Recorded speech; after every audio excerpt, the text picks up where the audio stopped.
fly. You will be our silent eye.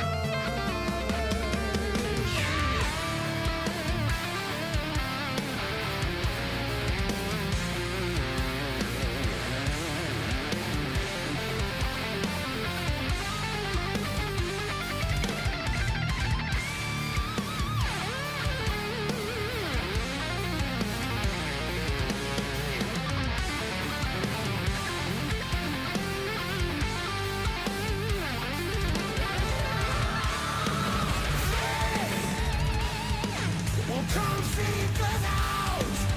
We will be there to give them reckoning. Oh, you shall wait at the city gates. You shall guide their way. You shall hear their coming steps. Hear our madness. For every soul they took away, we arm and take our aim. Bring down the fire like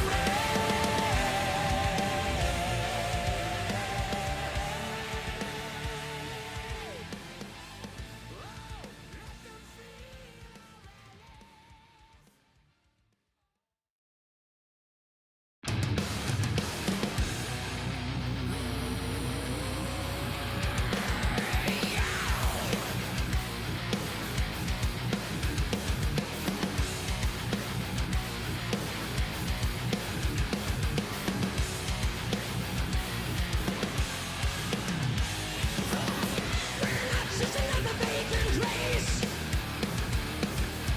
To think of what is standing in their way. Oh, face them up, face them up. For we are true to our name. Once, a stealing course. Strike twice. Redeem this world. We'll take our bombs, we'll make amends here. Where they bring death, we must remain. Relive the pain and turn it on down. 'Cause we must live up to our name.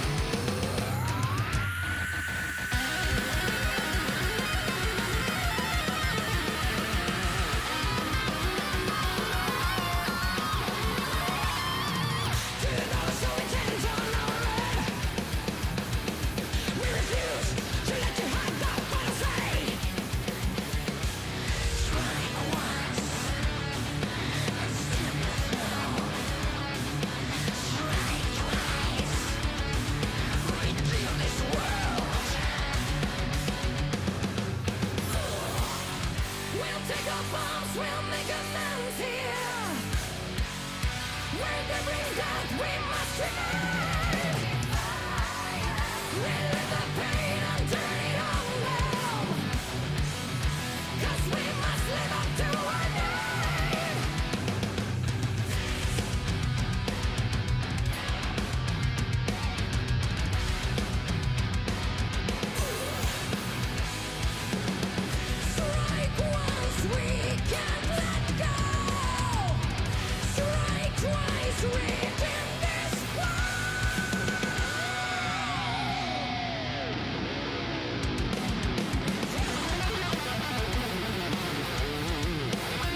you're praying, now you're predator.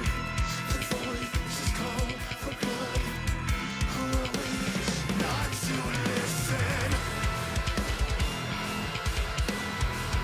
Who are we not to listen?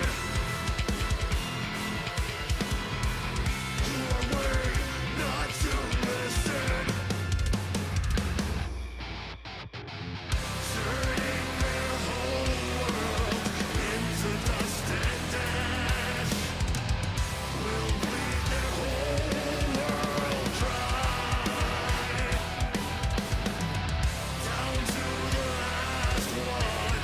Show them who we are. None of their lies will remain.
Dark clouds move closer, burnt with the deepest red.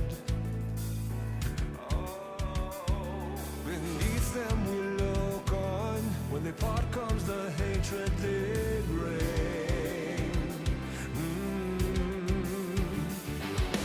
Lost in the dark, we've come so far.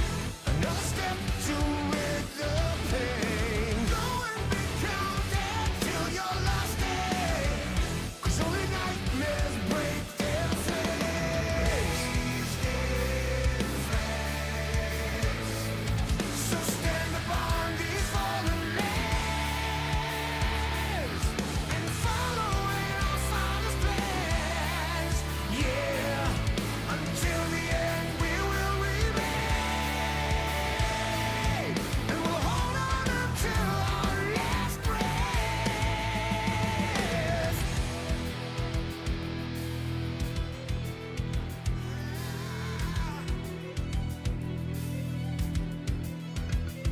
So what is to be left for us?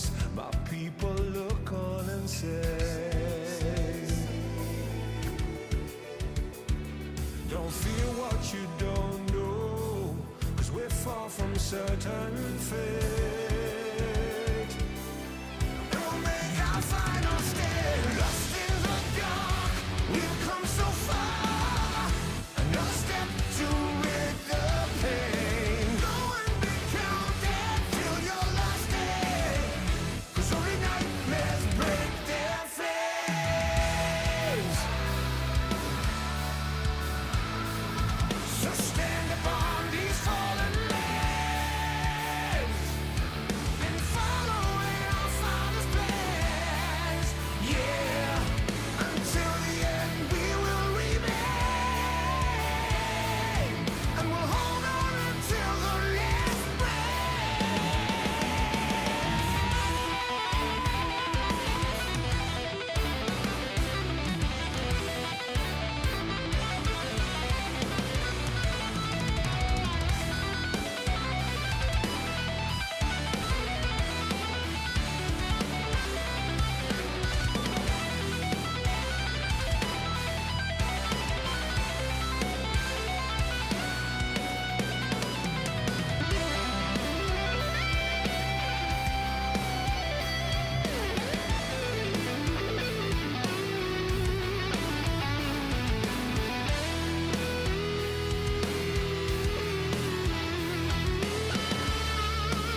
not your pain.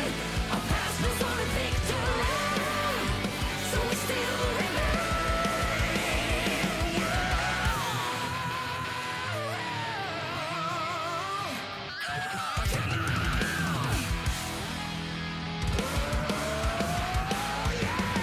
How many came to fight and die here?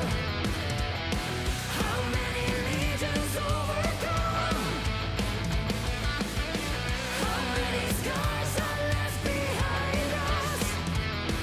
But there will be no rises. There's always light waiting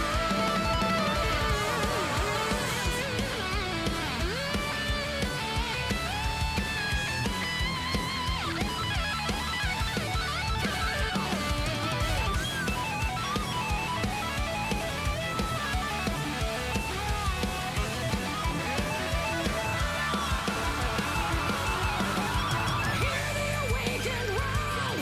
Scream glorious, scream courage. Here we stand forever from this day.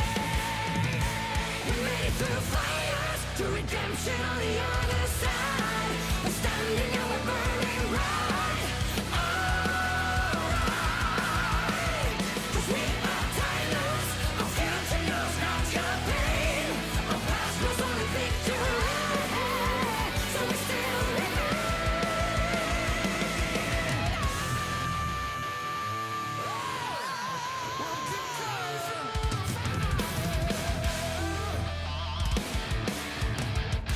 And we still remain. Yeah!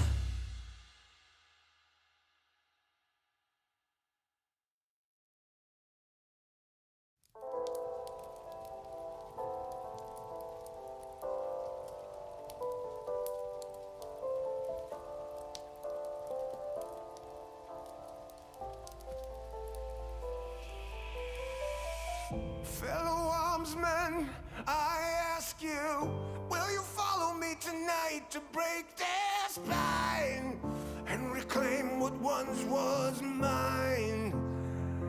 Those cravens backstabbed me, deceived me. Never shall I tolerate their crimes again. Now let the hunt begin. Oh, 7,000 souls scared and daunted, such a tale of woe. Not too long ago, this village was a golden scene of hope. Call down the reckoning to bring back hope and peace. Restore our Gloria to live forever. Bring down the dark regime. I know how to unleash eternal power. Lead us to order. I am the light bringer. Fellow warriors, I ask you, should my campaign come to an end? There's way more to avenge. Oh, 15 million souls living in this realm without much hope. Not too long ago, this kingdom was a golden state of hope.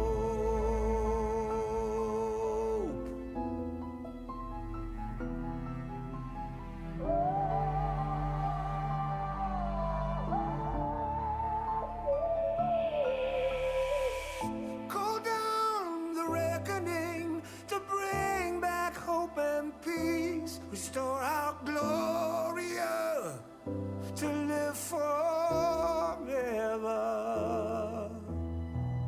Bring down the dark regime.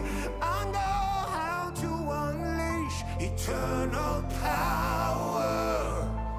Lead us to order.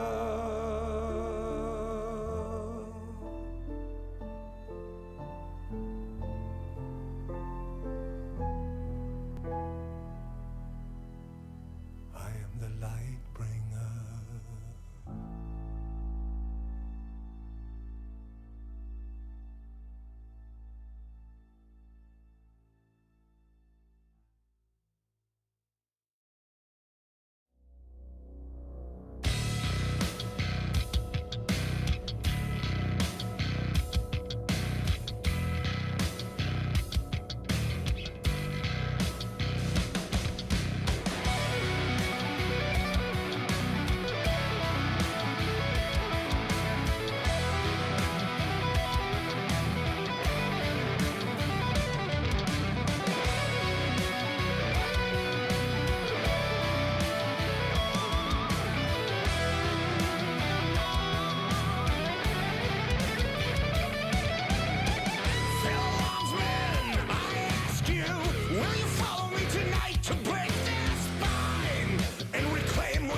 of metal has begun, and metal shall prevail. For we know what they have done. 5 legends of our realm who sought to follow the path of their dark musings. But they did not know what they had summoned. Pentakill. To these creatures, there is but one thing left to do.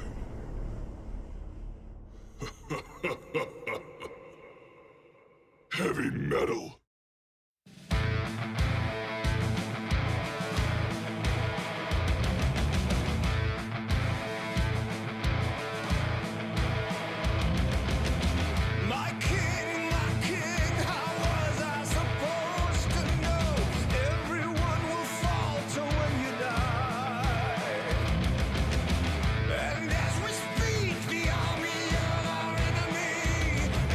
Approaching our gates, we cannot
变革轰然来袭。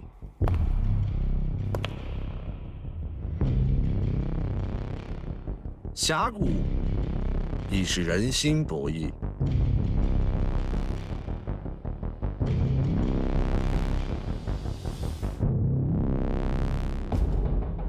厉兵秣马，落子无惧。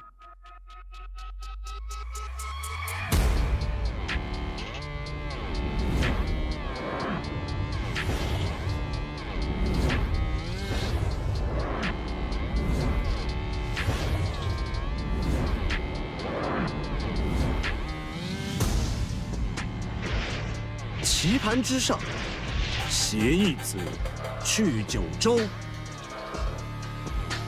乾坤未定。这一手步步为营。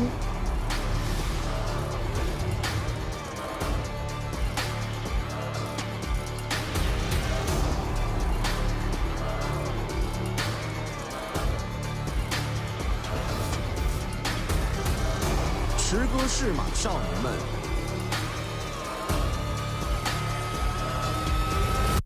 这个夏天，寸土必争。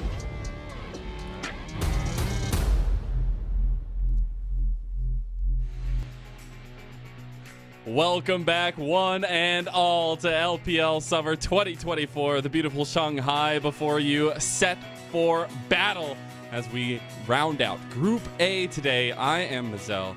I'm joined by Jamada, and I couldn't be more excited because we actually have so many different possibilities possible tonight. I hope you got your Doctor Strange outfit on, or at least are ready to put it on. Yeah, there's about 14 million chances, and in one. Gotta do like the eye thing and the You gotta do the eye thing, and he's like, TT can make it. Yeah, TT can make it, guys. It's just gonna be mildly impossible, except for one pathway in. We'll be joining that series later on today. But first, here's the results from yesterday's games, which were actually pretty damn fun to watch if you caught them. We actually got 6 games. Oh my god, it feels like a treat now. That used to be the staple in LPL, but now RNG, they take their first dub of the season. Every team is able to find dubs, and RNG round out a victory 2-1 there against WE, and then LGD shockingly take a 2-1 victory over BLG. Yeah, and you know, like, I feel like because that game when it rolled around, there weren't actually like crazy stakes in it. In fact, I think they were completely dead, right? It was just LGD were second place.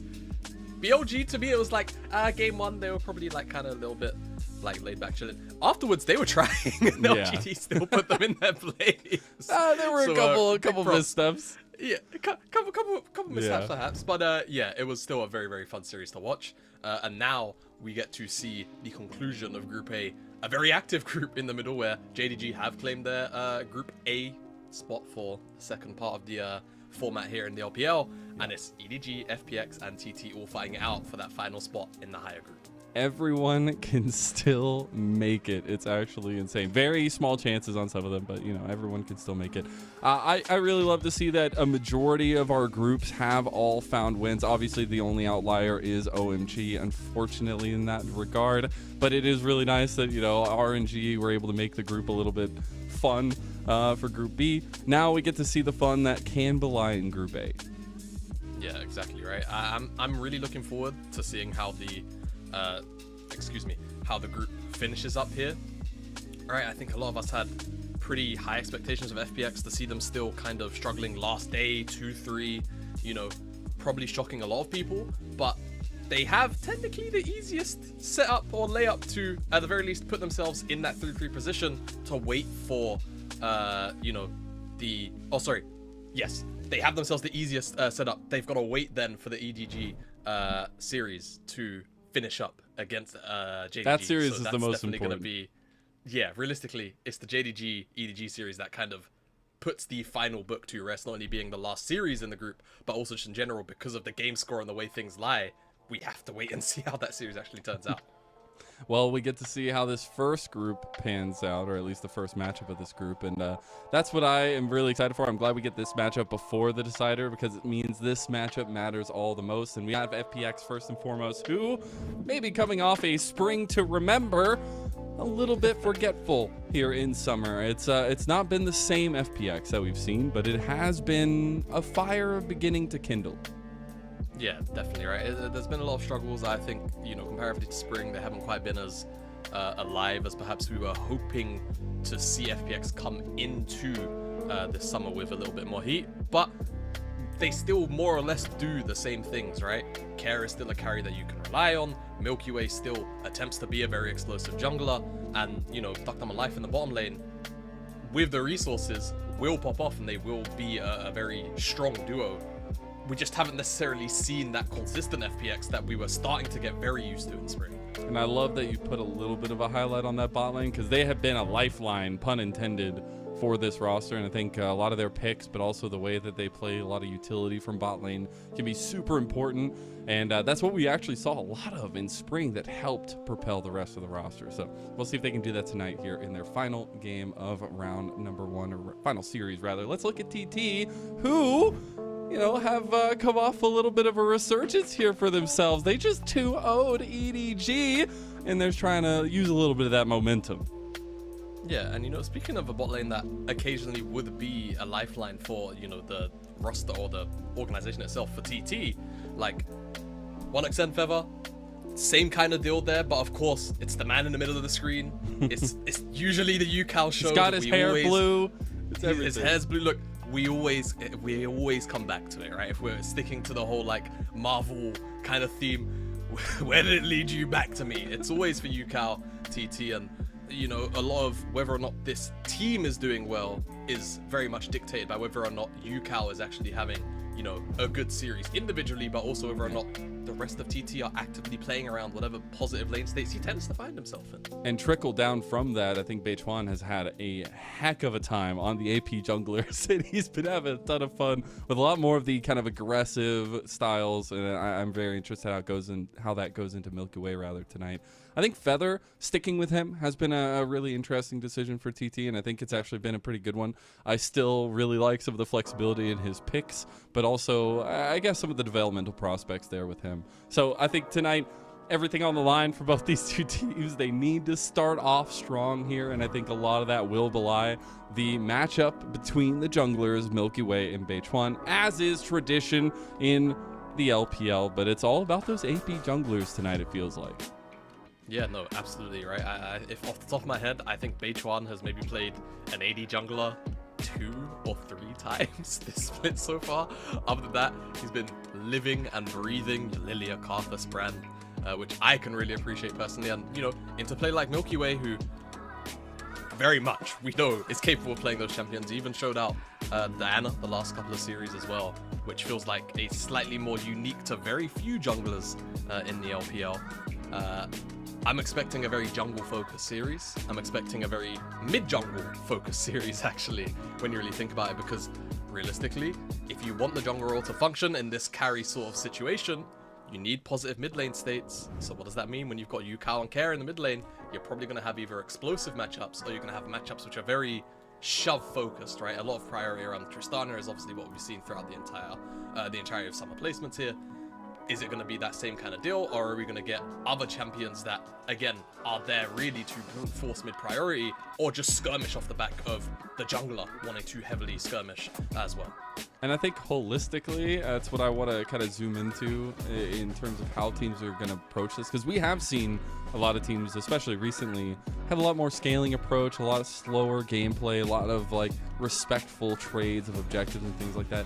I actually don't think we're going to get a lot of that tonight, especially with the way that both junglers approached the jungle itself. But I'm wondering what you think, if we are going to get any of that kind of latent respect that we've seen other teams give, where they really just want to go for the 5v5s and objective fights later on. Yeah, I'm curious about what kind of style we'll get, because when you have those AP junglers, a lot of them so frequently do want to, get active early, right?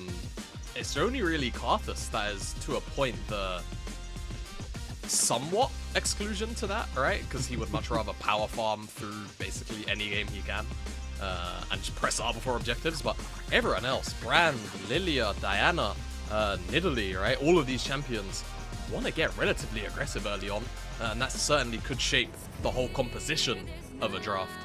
And whether or not, you know, TT or FPX are willing to lean on that, I feel like between the two, it's more likely to be FPX, but TT, you know, no stranger to, you know, leaning Yukao on something like the Yone, right? Or even the occasional Jace too from splits gone by. So we'll have to see what flavor these guys are willing to go into each other, because I think systematically, or rather, you know, thematically, they are relatively similar teams.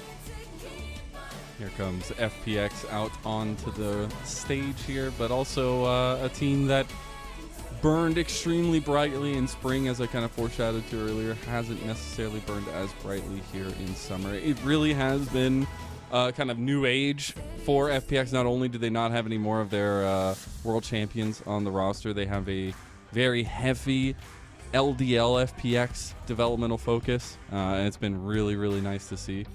And I look forward to what can happen in the next stage, especially away from Fearless, where a little bit more strength comes from what you know you can play. And I think TT maybe need to take advantage of that a little bit tonight with the plethora of picks they have available to them, and some of that momentum that I was talking about coming off of EDG's loss, or I guess the victory against EDG. Yeah, it's one of those weird things with Fearless, right, where having a wide champion pool is both rewarded and in some ways kind of punished, where if you're able to bring out the super unique pick, one of the things I always, and it was one of the reasons why I was a pretty big proponent against Fearless personally, was if you have a weird champion pool and you bring out something you know the opponent can't deal with, play it once. Hell, worst case you lose. Now that secret weapon up your sleeve, you just can't pick it again for the rest of the series, right? So maybe the unrestriction, I suppose, of Fearless, once we roll around to the next group, will be a bit more of a benefit to this TT side, who I feel like normally prep was always their strength throughout a lot of last year. And into this year, it's, I wouldn't say been lacking, but we don't necessarily see the same creative solutions be prepared for teams that they come up against so far, because obviously it's a pool of 3 teams, right, out of the entire of the LPL. So I do wonder how placements will roll out for them. They're the only team, all right, to have taken a dub against the Titan that was JDG in week number 3, so they can hold that as they go into the next round, whichever bracket they go into. But I think that's also what's crazy to me, is we are already at the final series for a lot of these teams. This whole week is just cleaning up the last games of all of our groups, and here is the final series of this first round in LPL Summer between FPX and TT, and I know it's going to be a heckin' time. Shout out to your Bucky shirt. It's going to be a time. Yo, thank you. I was waiting for it, the comment, etc. You think I wouldn't catch it? You think I wouldn't throw it in there? No, I know. I was wondering when Nobody it was coming. knows what Bucky's it's very warm is. here It's in a England. gas station in it's Texas. It's a very, very unique to Texas thing. It is very much an experience. If you ever end up in Texas, I recommend you go, especially if you're European, especially if you're English. If you're British, go in there. It's like you've just walked into a different planet.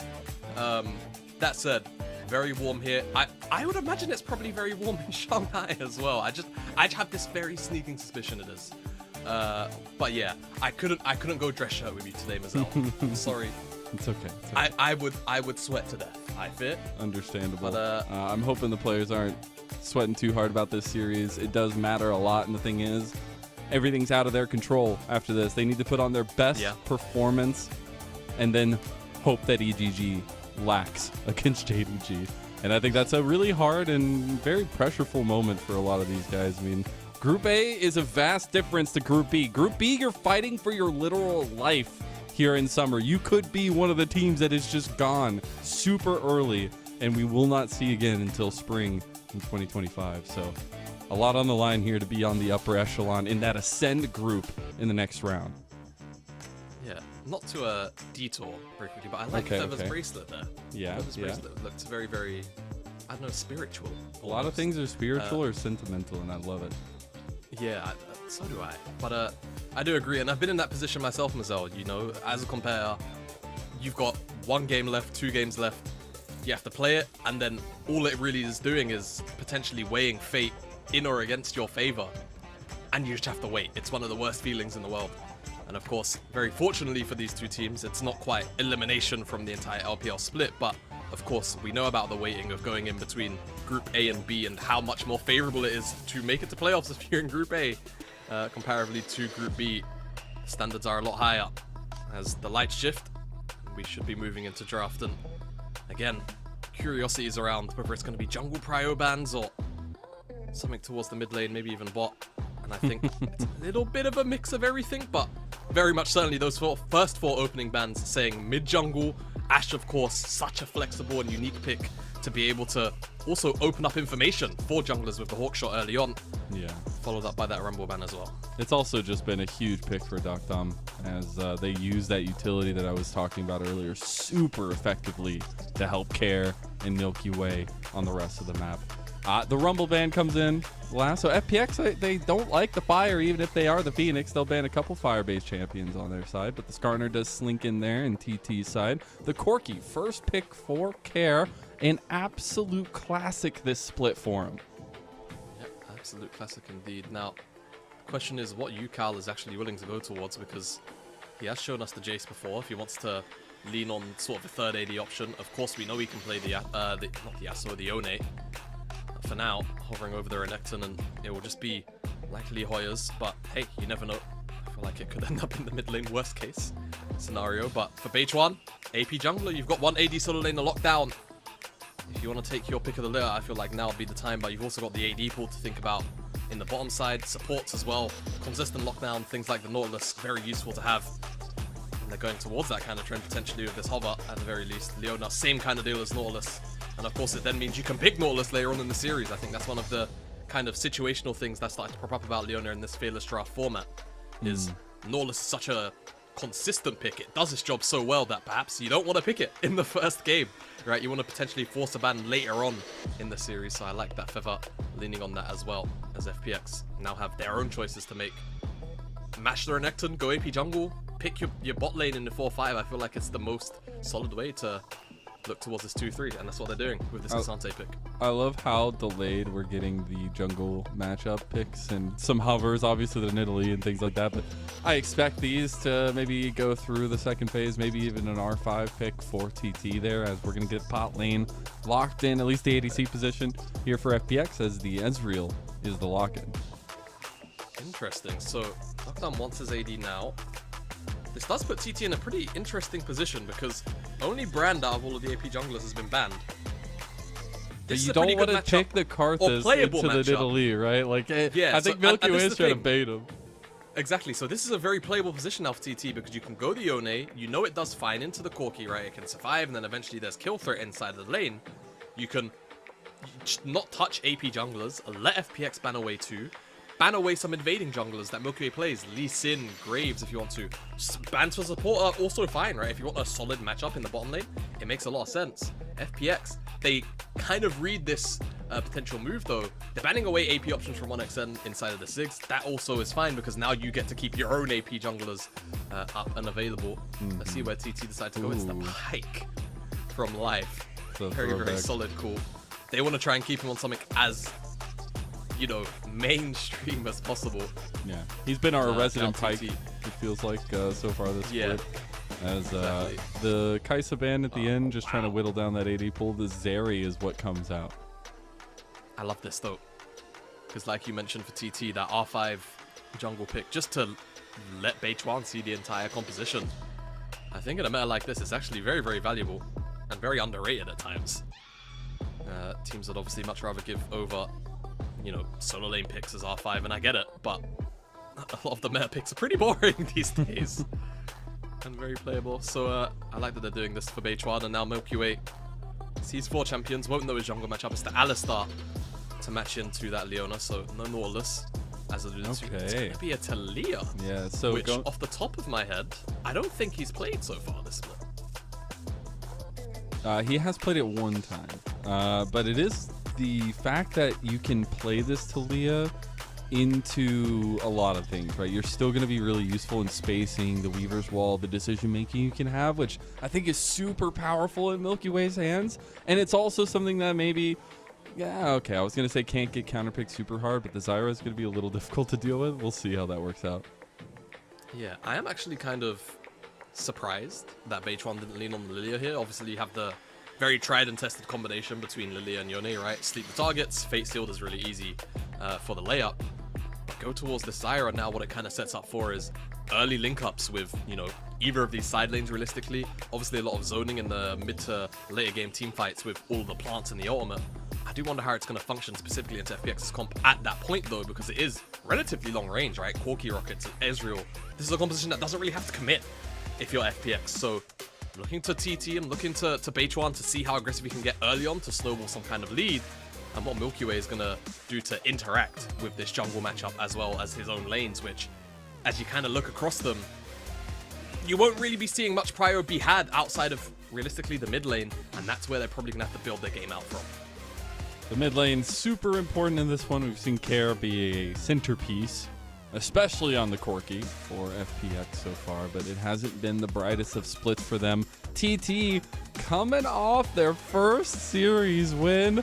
A 2-0 over EDG. The momentum riding high, but it's all on that jungle matchup. Can Beitwan be super active? Can he be proactive into Milky Way, who once was the darling of the LPL in his rookie year? Now we see if this game one's going to live up to the hype. All that shines is bright here in the LPL, and it matters the most for these series as we try to decide Group A, and it kicks off in Shanghai, game number 1 for FPX versus TT.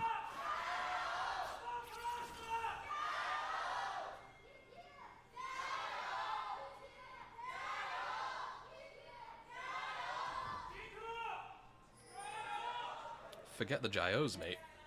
What about the guy saying FPX? Get the gyos started.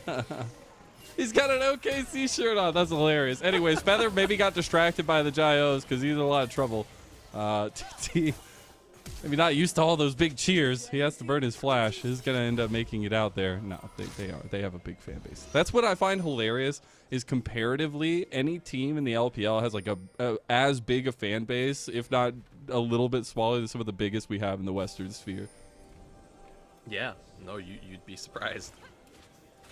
A lot of big numbers. FPX are forcing their way in here for an invade. They don't want to give Beitwan a standard start here. Of course, we know how quick this Zyra can clear through the jungle. And by herself is, if Beitwan decides to smite, and he does, going to clear red buff in 10 seconds. So he's still going to be Easy. Absolutely chilling.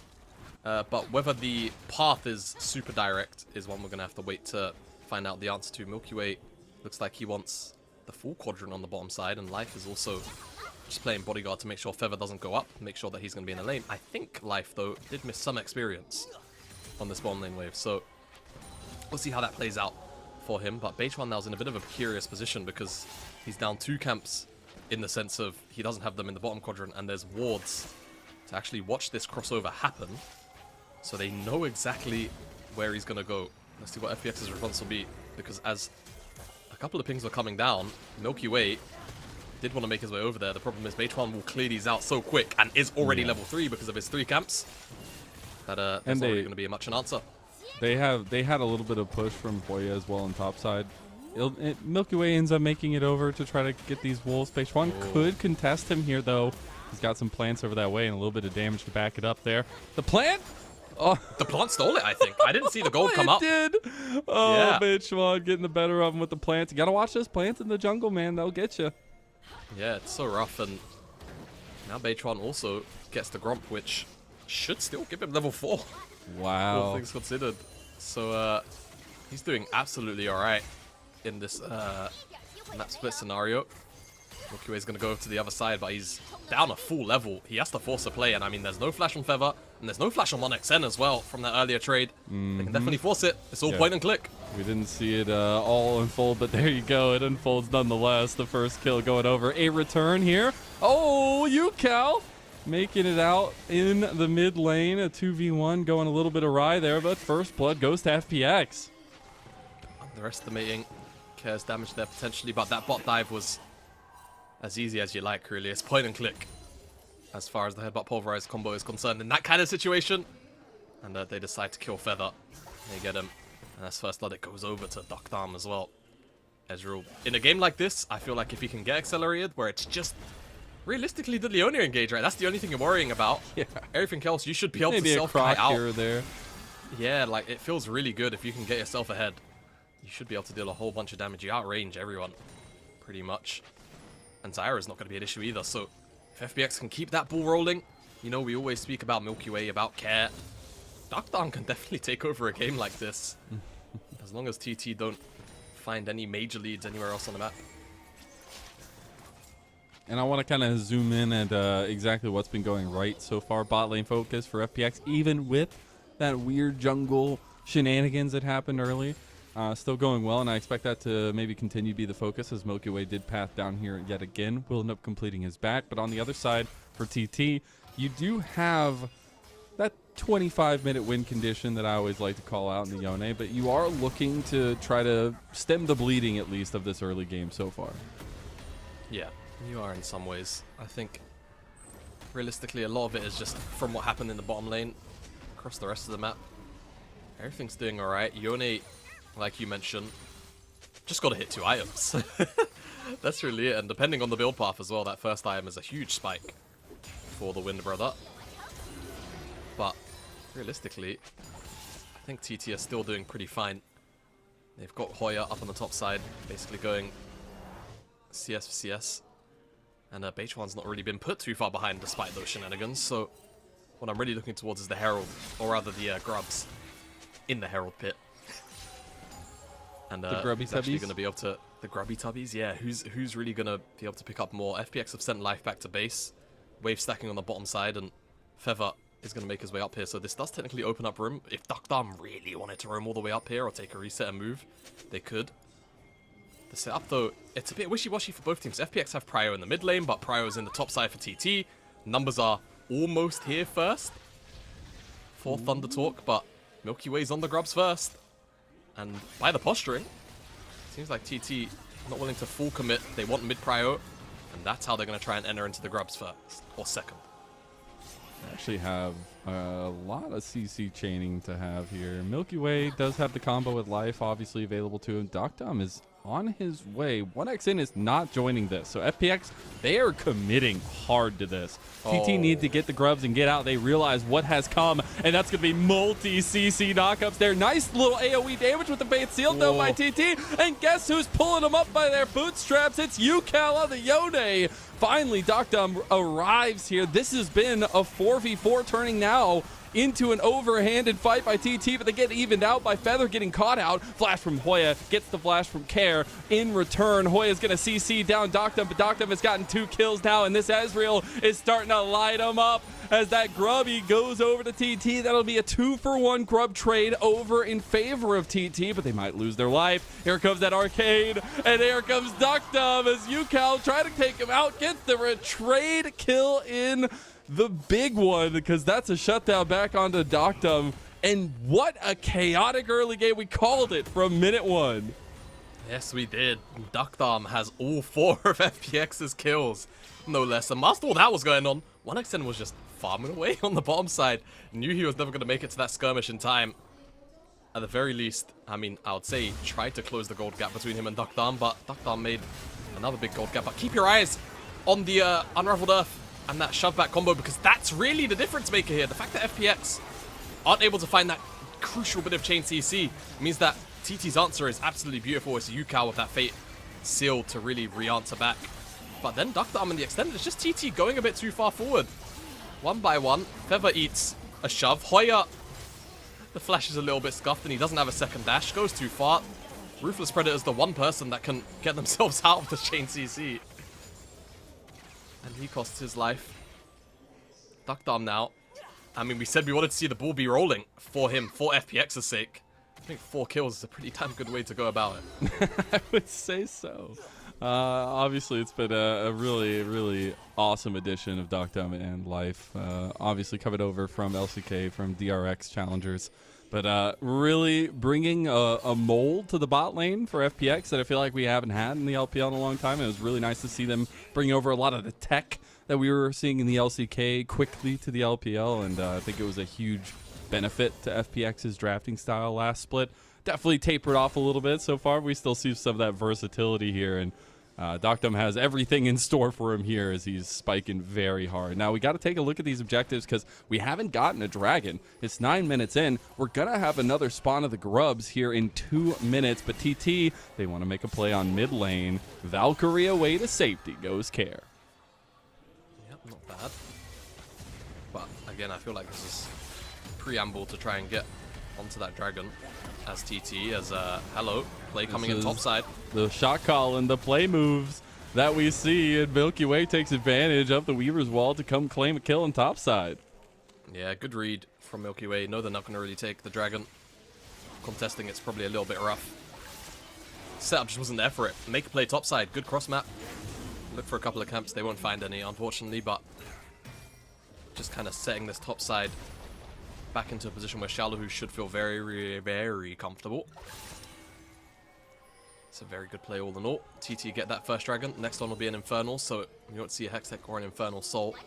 And we'll see what that means as 1x10. Oh, no. Wow. Instantly flashing, though. That was really good reflexes. Wow. Fade Seal going to be used in mid lane. The knockup is there. Stranglethorn's on top of it all, but Yukao had sacrificed his life for it. Beichuan just has to watch as his mid laner burns.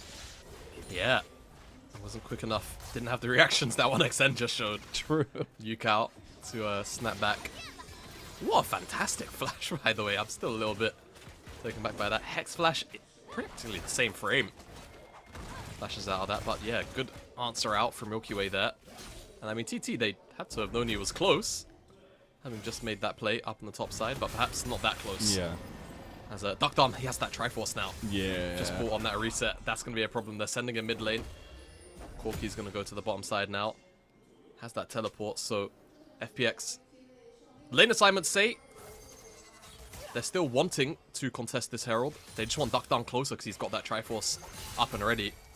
Milky Way also just completed an IM2, Luden's companion, so a lot of very strong and relevant spikes coming online for FPX. How do TT want to handle this? They're sending 1xN to the bottom side. It doesn't say to me that looks like they want to contest grubs, wholeheartedly. At best, they'll try and poke their head in and take away one. We see both junglers immediately going to these grubs. They want to try to get the 4 for TT, but FPX are going to start it up to try to even it up. If they get all 3 of these, they will get the mites. They do have presence here, and looks like TT being a little bit late to the play will cede that one over to FPX. Yeah, they're trying to gain on the bottom side, potentially a little bit, but the problem is with Beichuan being top side, he's not able to pair up with Feather and then kind of pressure Care off of this bottom wave. And FPX and Care, they know this, so he can just walk up, collect, and 1xN. Maybe he gets a play, absolute best case. Grubs will help out there. But that's about it. It's 3 grubs for a plate for 1xN. That's the trade for TT. FPX are very, very happy about that. 4 grubs might buff as well when they start to hit these towers. Really good job all in all. And I expect to see kind of return to farming once the next phase of jungle does respawn here. And that's where I want to talk about jungle a little bit. It was our spotlight coming into tonight. But I find so interesting is they've both been super aggressive AP junglers, and maybe I don't get a chance here. Is that aggressive jungler in Beichuan will end up finding life. But the funniest part is that Beichuan was the developmental jungler for FPX. He spent so much time in that organization, and now has spent so much time with TT being a bread and butter jungler for them for the last 2 years. It's been really nice to see his growth here against Milky Way, the new face of FPX, and alone over by RNG. It's a big moment to shine here. Yep, it certainly is. Especially against your own organization as well. And I feel like, again, the composition, it's a little bit rough for Beichuan to play into, in the sense of, there is a fair bit of range where FPX want to have it, right? That said, Zyra kind of, to me, do you know what it feels like, Mazel? It feels like a derivement, if that's a word, of Maokai. Where it's like, you know, stick with me here. It's the plant thing. You're you're just adjacent to it as a zoologist yeah, yourself, I got. right? You know, sometimes I know plants. So, you know, to me it's like, all right, the plants are really they're just there to zone. They're there to be frustrating. They're there to CC you. Am I sounding like a particular tree right about now? Just, you know, with a little less frontline and a little less HP? Because I feel like I am. That's just me anyway. But that said, Beichuan has a nice dash, comes out from 1xn, but Duckdom just keeping the pressure high on this mid lane wave. He's again. Yeah, he is so strong. I feel like TT, they might struggle to reasonably contest this next dragon if they're not there first, right? I think that's the crucial thing. FPX have all the setup in the world to be there first, though. And they're even delaying 1xn's reset, and if he commits to that, which, frankly, he kind of has to, then not only do they get this Herald, will they put this charge down, and maybe even get the entirety of the tower, to be honest with you. They also get Dragon off the back of it, and TT, if you look at the lane, you know, the lane time is the map right now, there's not much for them to gain. Beichuan's going to try and find something, but it's too dismantled, bro. They have so many options, but they just can't find the angle here. The 4-man just too strong by FPX in that moment. They do end up getting the outer tower there. Now, like you said, can transition it down towards Dragon. They do need to respond to topside, which they have sent Care over there for. He doesn't have TP, so that'll be a little difficult. Beichuan looks like he wants to go ahead and start up this Dragon. The problem is TT don't have a defensive structure in the mid lane that makes it a little easier to get. They'll be able to burn it down anyways. Yeah, I will say, all things considered, Mazel, this is a bit of a heist for TT to get this Dragon. But FPX, I think they're handshaking it, and they're pretty happy to. This whole top tower will go over to Care. Even if he doesn't quite get it down, the grubs will certainly finish the job, but he does. And now this Corki is huge. Level 11 already, halfway to 12. He is going to be a big problem as they're making another play onto Oya. He's popping Dominus, but you ain't dominating anybody today. All out, going to get stopped, but he's going to get them. One more strike for the Imtofu. Misses it! Oh my god, Hoya with the flash, baby. He's too clean. With the flash, with the happy feet too. Dashing out of the way of those Imtofu strikes. Really well played. Flashed out of the knockback as well. Real good job from Hoya to not get cross-mapped on there. That's or I say get cross-mapped on. FPX are making the play on the top side, and they're making it on the bottom side. And this is kind of the weird struggle I'm having with watching TT play out this game is, where's their foothold in this game, in this map? You know, it's felt quite lacking so far. And FPX have really done a very good job of being first at pretty much every move for the last 5, 6, 7 minutes. Yeah, it becomes a lot harder to answer, especially when you have so much mobility out of mid lane with Duckdom.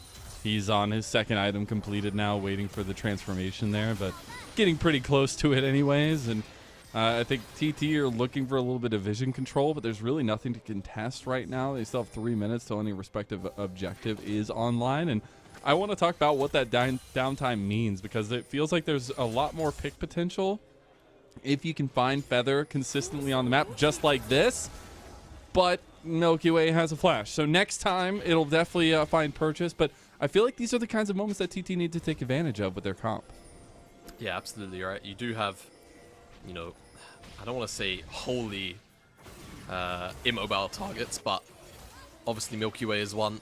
Care has Valkyrie, but it's not always your get out of jail free card, as Yukao gets chunked low. And again, FPX, they're just moving numbers around the map so efficiently. TT don't, again, get to really have setup anywhere. A lot of it is being built off this mid lane, right? Just the fact that they have Duckdom here on such a strong spike. It's not much an answer. And again, they send TP top for Xiaoluhu. They know Dragons in 2.5 minutes. They'll have Care with TP to eventually likely send them top for the Dragon to then TP down if they really want that play. Life just feels good. FPX are just doing the right thing very, very consistently. And TT, again, haven't been able to find themselves one side of the map or, you know, even just a damn square foot. And the problem is, like, yeah, this is our territory. The problem is that with an advantage like this, FPX's comp is so brutal, right? Because you can continuously poke down from range until the team doesn't feel comfortable to enter into an objective fight, and then you just take the objective. There is no real big setup for TT so far to be front and center, burning down an objective, besides these dragons that they've been able to kind of sneak away from FPX. But I expect that focus to definitely realign here, as we're going to have FPX try to push down to tier 2 and bottom side, it looks like, but it might be a little dicey. Yeah, it might be a bit hard. I like that FPX are being so active in what you'd like to call dead time, when there's no major objective, right? No Dragon, no Baron, no Herald, nothing's up on the map, and it's just 10 players and a bunch of turrets. In fact, they're going, you know, side lane, like playing off mid, going to side lane, seeing what they can find. Jungle camps, pressure, tower, obviously the tier 1 bottom side a couple waves ago. Again, it just continues to mount that pressure for TT, but it also silently builds up the gold lead, right? 4K. Yeah. FPX find themselves up. And right now, you know, leading the way in a majority of the item slots. In terms of progress to that second item, Care's almost at Infinity Edge. Can't be too far away. Milky Way from that loot. There you go. From the Leandries. And again, these small incremental leads can amount to pretty big decisions around objectives, right? TT now have to think about whether or not they're willing to go and contest this dragon, now that we have a couple of those second items coming in. And I think the thing is, TT are going to be kicking themselves a little bit for giving all that gold over to Doctem early, because they have a good comp. And with Fearless, you won't get a lot of these picks again. You won't get any of these picks again. And I think they were definitely looking for a little bit of a later game. Now they've put themselves super far behind. They are a little bit behind on the second item spikes, especially for you, Cal. You did get that Runaan's for 1xN, but the fighting... See, look at that. Like, it's so difficult to even step up in any regard, because Doctem can literally just take a quarter of your life off of 1Q. So frustrating to play against. And also one kind of underrated thing is that FPX have two very consistent ways to deal with plants, right? Threaded Volley and, of course, the Ezreal Qs. Very, very quick to remove those plants and stop that zone control once those have been spawned up. Bit of a skirmish up here. Both these top lanes have to be very mindful. So many pings. Oh my god. Yeah. Xiaolahu. It's just gonna straight up ult him. It's just an ult for an ult there, I guess. 1xN's gonna join the team. Stranglethorn gets popped. TT, they're feeling nervous here. Flash comes over to save his life. Beichuan feeling a little bit antsy. FPX does lose a lot of their frontline health bars, though. They need to be a little bit careful. Both teams come away. Yep, both teams come away. TT will get a tower, so a little bit of gold reprieve, right? But in the grand scheme of things, a tier 1, 21 minutes into the game, it's not a lot to write home about. But he'll pick up this dragon, though, and it will stop that scaling, right? That potential early soul from TT, not that a Cloud Soul is all too threatening for most of these champions. Zeri, though, of course, I mean... Zeri, Yone, feels a little good, you know? Yeah, it was very, very scary when Zeri used to get those, but it's all good. He'll pick up the one for now and stop that scaling, and now it's just a Baron on the map, which, again, FPX have had such good lane setup, you would anticipate that they're going to be the ones to sort it out properly. I think your doggo agrees. We did get second items completed for a lot of FPX members, so they'll have a lot of fighting strength in these next fights. We do not have an objective for a little while, so they'll be looking for picks. So that's what I kind of want to talk about FPX's side. Since they have so much strength, they get a lot of what we talked about for TT, where they have a lot of pick potential, because Milky Way, life, kind of sacrificing their bodies to try to find people in the in-between is super important. And Care, I guess, just throwing his body on the line there. Feather says, you probably shouldn't step up that far. Just a step back ultimate, you know? This is my Turn space. around. Actually, I am very curious about what TT are going to try and do to problem solve their way out of this game state, though. Because, again, it is so difficult when you can be kept at range. The chain TC is super easy, you know. And this is the other big problem, is that TT, you know, their melee setup kind of gets demolished by practically not only just the front line, but also the Talia, right? The Unraveled Earth does such a good job at cutting down Yone's mobility, stopping, you know, a potential flank from Renekton, who a lot of the time you've got to, at the very least, dash, right? You'll be very lucky to get a flash in off rip, as, again, a little bit more support combat with the support of the rest of their teams around them. They're all watching. Oh, okay. Thought at least the flash was going to come out, but not going to do it. 1xN actually feeling a little bit more confident now as well. He's caught up in item differential here too. That he has. But it's kind of the benefit for this build for 1xN is, even though he spent a lot of this game behind, his items are certainly significantly cheaper. And once he does get to that little doms, he will deal a fair amount of damage. Nothing to be turning your nose up at all. It's just the problem is, will 1xN ever have the space to have that Zeri moment? Because at the moment, FPX have kind of strangled them out of it. Yeah, I mean, second items, we're getting to that third item spike for TT. They're getting to their win condition, quote unquote. I feel like, especially with the picks that they were getting in the drafts, and that early game definitely set that a little bit aside. But being able to match up here later on in the 5v5s, I think, is going to be a strength of theirs. Even with some of the strength from Doctum, all that gold being on him, 3 items now on the Ezreal. A little bit difficult to take down, but they have the comp to do it, right? Like a Fate Seal and a Solar Flare on top of them is going to be difficult to manage from Doctum. Yeah, I mean, I think it's still one of those things where TT, in some form, do have a what some would refer to as kind of a miniature shotgun comp, right? Where all it does take is a misstep, all of a sudden, you've lost Care, you've lost Doctum, you lose both of them, right? Solar Flare into, like you said, that Fate Sealed combo from Beichuan even. All of it matters, all of it's super important. But FPX, again, they've done a pretty good job.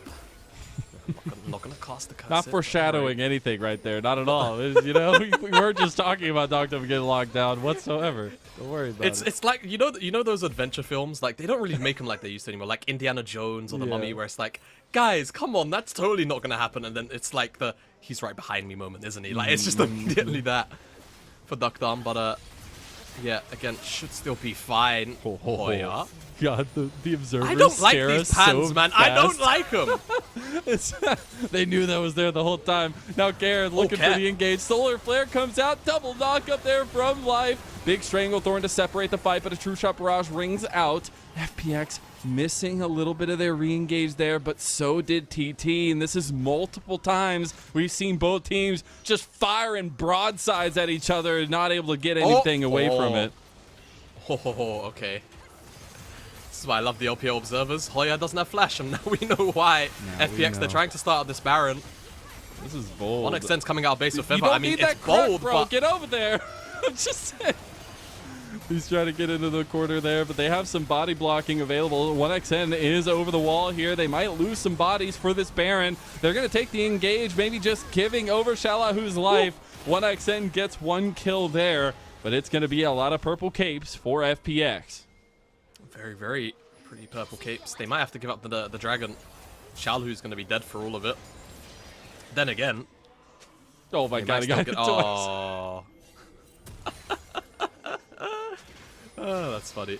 Stops the home guards. Incredible. Teleport's coming out from Hoya, so they do want this. Yukal's got TP as well. They can force the numbers on this dragon. I mean, can FPX buy the time? That's the question. I mean, it's a dragon you don't really have to lose your Baron time over, if I'm being real. Let's see what they want though. Milky Way's on the wave. He knows where his bread is, bud. You gotta get the mid prio first. Maybe they want the fight after the fact. Slow chase down. Shot, maybe. I mean, either way, Mazel, they're in a good position now. Because they can just get the beeline into this mid tier 2. And they're just rubbing their hands together and saying thanks. Like, we don't care about this dragon. Take instruction for our troubles. Are so long. It feels like every second dragging on as your base crumbles. Oh my goodness. They just lose 2 turrets. They lose the inhib in mid 2. They're going to lose lives as well. Hoya, you've turned dominant, but again, you are put in your place time and time again. And Doctum stepping up to get this inhib. That is lasting damage to FPX. Lasting damage indeed. By FPX. Doctum. Gonna arcane shift his way out, and now again they can look to move to a side lane of their choice, and it seems like their choice is bottom side with Xiaolahu down here, and they've still got over a minute left of Baron time. TT are crumbling, they're crumbling fast. Their base might be made out of those papers that the little pig made his house out of. I don't know. It's getting blown down right now pretty heavily, and that wolf might look like a phoenix as The bot lane turret is falling here now.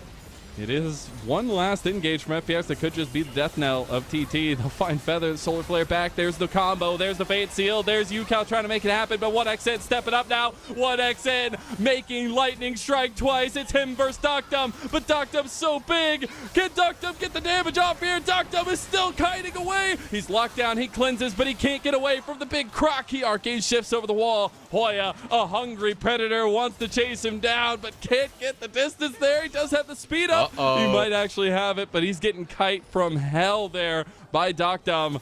Under vision, though. Doctum running away still. Very close net fight, and TT survive. Very, very close. No Doctum's way. going to have enough health and a red buff. If Hoya comes knock-in, no, he's gone back to mid. Very, very close to being something a little bit embarrassing for Hoya on that kite back. Doctum didn't want to commit some kind of flashy play, though. Knows he's got a 300 gold bounty. And as I say it, my friend, he gets the kill anyways, though, with the help of nobody, because it was a solo kill. The Care has TP'd over from the side, and you think you'd be watching some fighting here, some wrestling, as they're going to be taking him out one by one. Beichua just has to watch as multiple members go down for TT, and that snowball is coming straight for the base as FPX roll onward. They've got minions in the mid lane. My Feather, God. he's gone. What 3 people happened? are dead. This entire game is just falling off the wheels in the last minute. Ooh, all right, that Zyra ult's going to save him some time.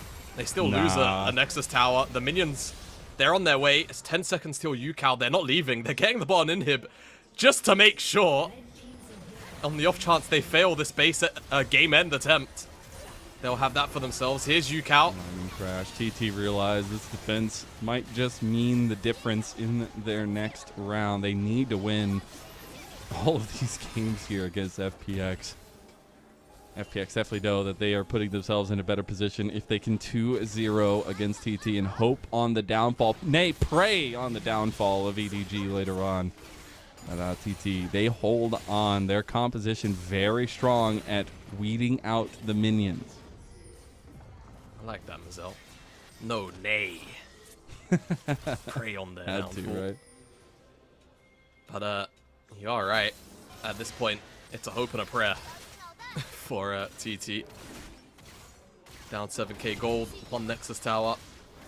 I've seen miracles happen, but I feel like it's been a while for this Thunder Talk gaming lineup. Every item makes that miracle harder and harder to believe. Because Doctum's on 4 items now, got the Frozen Heart. It's going to be real hard to kill him. You do have 4 items for 1xN, but... Someone's killing that guy. I hope people can understand sarcasm, because that was just a straight light. At least you followed up, right? At least you clarify. There's not much clarity needed here, though. FPX absolutely dominating this game number 1 of this best of 3 now. It was a lot of strong late game picks picked up by TT. You have to remember, this is Fearless, so none of these picks that either team are piloting right now will be available to their sides in further games. And FPX still have a lot of flexibility in the picks they have available to them. Feather going for a last-ditch engage, misses it all and can't be really followed up on. Hoya trying to find a flank, but has to just walk from the front. As Shala, who has found UCal over on the side. We have double Q3s ready to rock, but who's going to let theirs leash first? It was UCal missing his there, but FPX feeling a little bit dicey on that top lane push. Will end up backing off and just clearing the jungle away and onto the Baron. Okay. All right, Mazel. I'm Doctor Strange. What's the eye of Agamotto telling you? There's one chance. There's one chance in 14 million, and it's somehow FPX don't end this. Don't game lose the game right now. Oh no. Okay, they're good. All right. Sorry, keep going. FPX don't end the game. They don't end the game in 6 minutes time. Elder comes up. Watch Okay. it with me now. Beitron gets the steal. All right. I'm here for the copium. I see it. I'm here for the copium. Oh. Doctum, he might be here for the copium too. He doesn't getting his life almost taken from him there. Does have his flash coming up now, so he will be very safe from here on out. The siege continues, but again, TT perfectly fine with that. They're clearing pretty strongly, and we are looking at next item completions on those backs for FPX. Okay, now whilst I believe FPX will end the game in under 6 minutes, it would be kind of funny, right? Like, we could all mutually agree as FPX looking to close out this opening game of this series. And again, just the stepping stone to put them at 3-3 and give themselves the best possible shot at making it out of Group A into Group 8. At least trying to be. At least trying to be. I don't think that timer is going to be short enough here. Unless you can get big catch. Oh. A little bit. Okay, they're not going to follow it up. It was just a fake catch trying to get the flashes out, but end up not being able to. UCal might look for an angle there. Ooh. Ends up getting Milky Way's ire underneath it all. Feather wants it.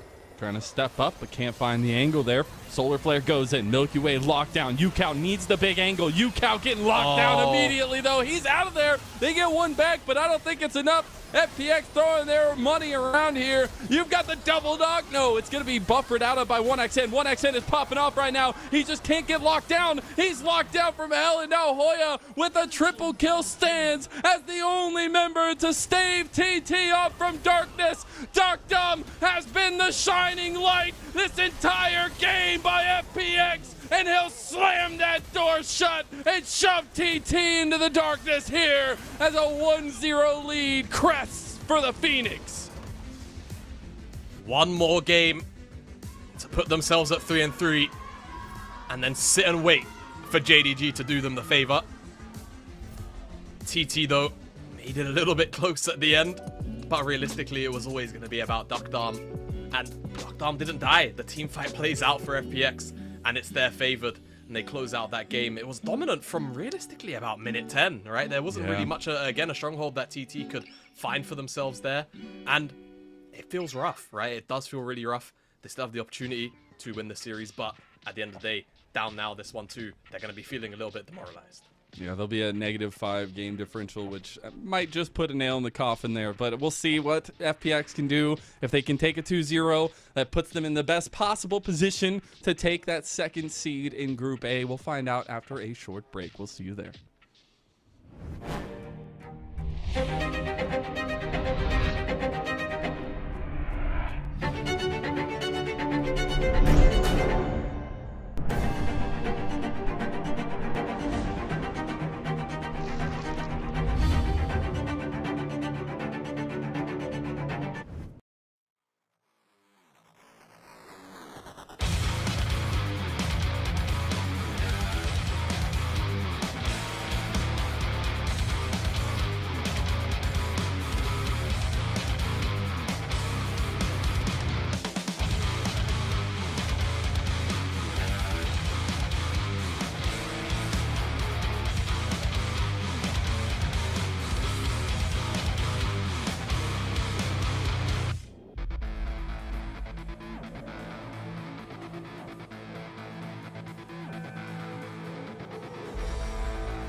Welcome back to LPL Summer 2024. What a day to kick us off in a very serious one, a very serious series at least. I am very excited for this one. I'm Mazel. I'm joined by Jamada, and we're getting into game 2 of FPX versus TT. FPX took a resounding victory. A little fight back from TT in general, but Docdom came up clutch. That early fight might have just decided the game, Jamada, but he definitely came away with the Ezreal play feeling real good.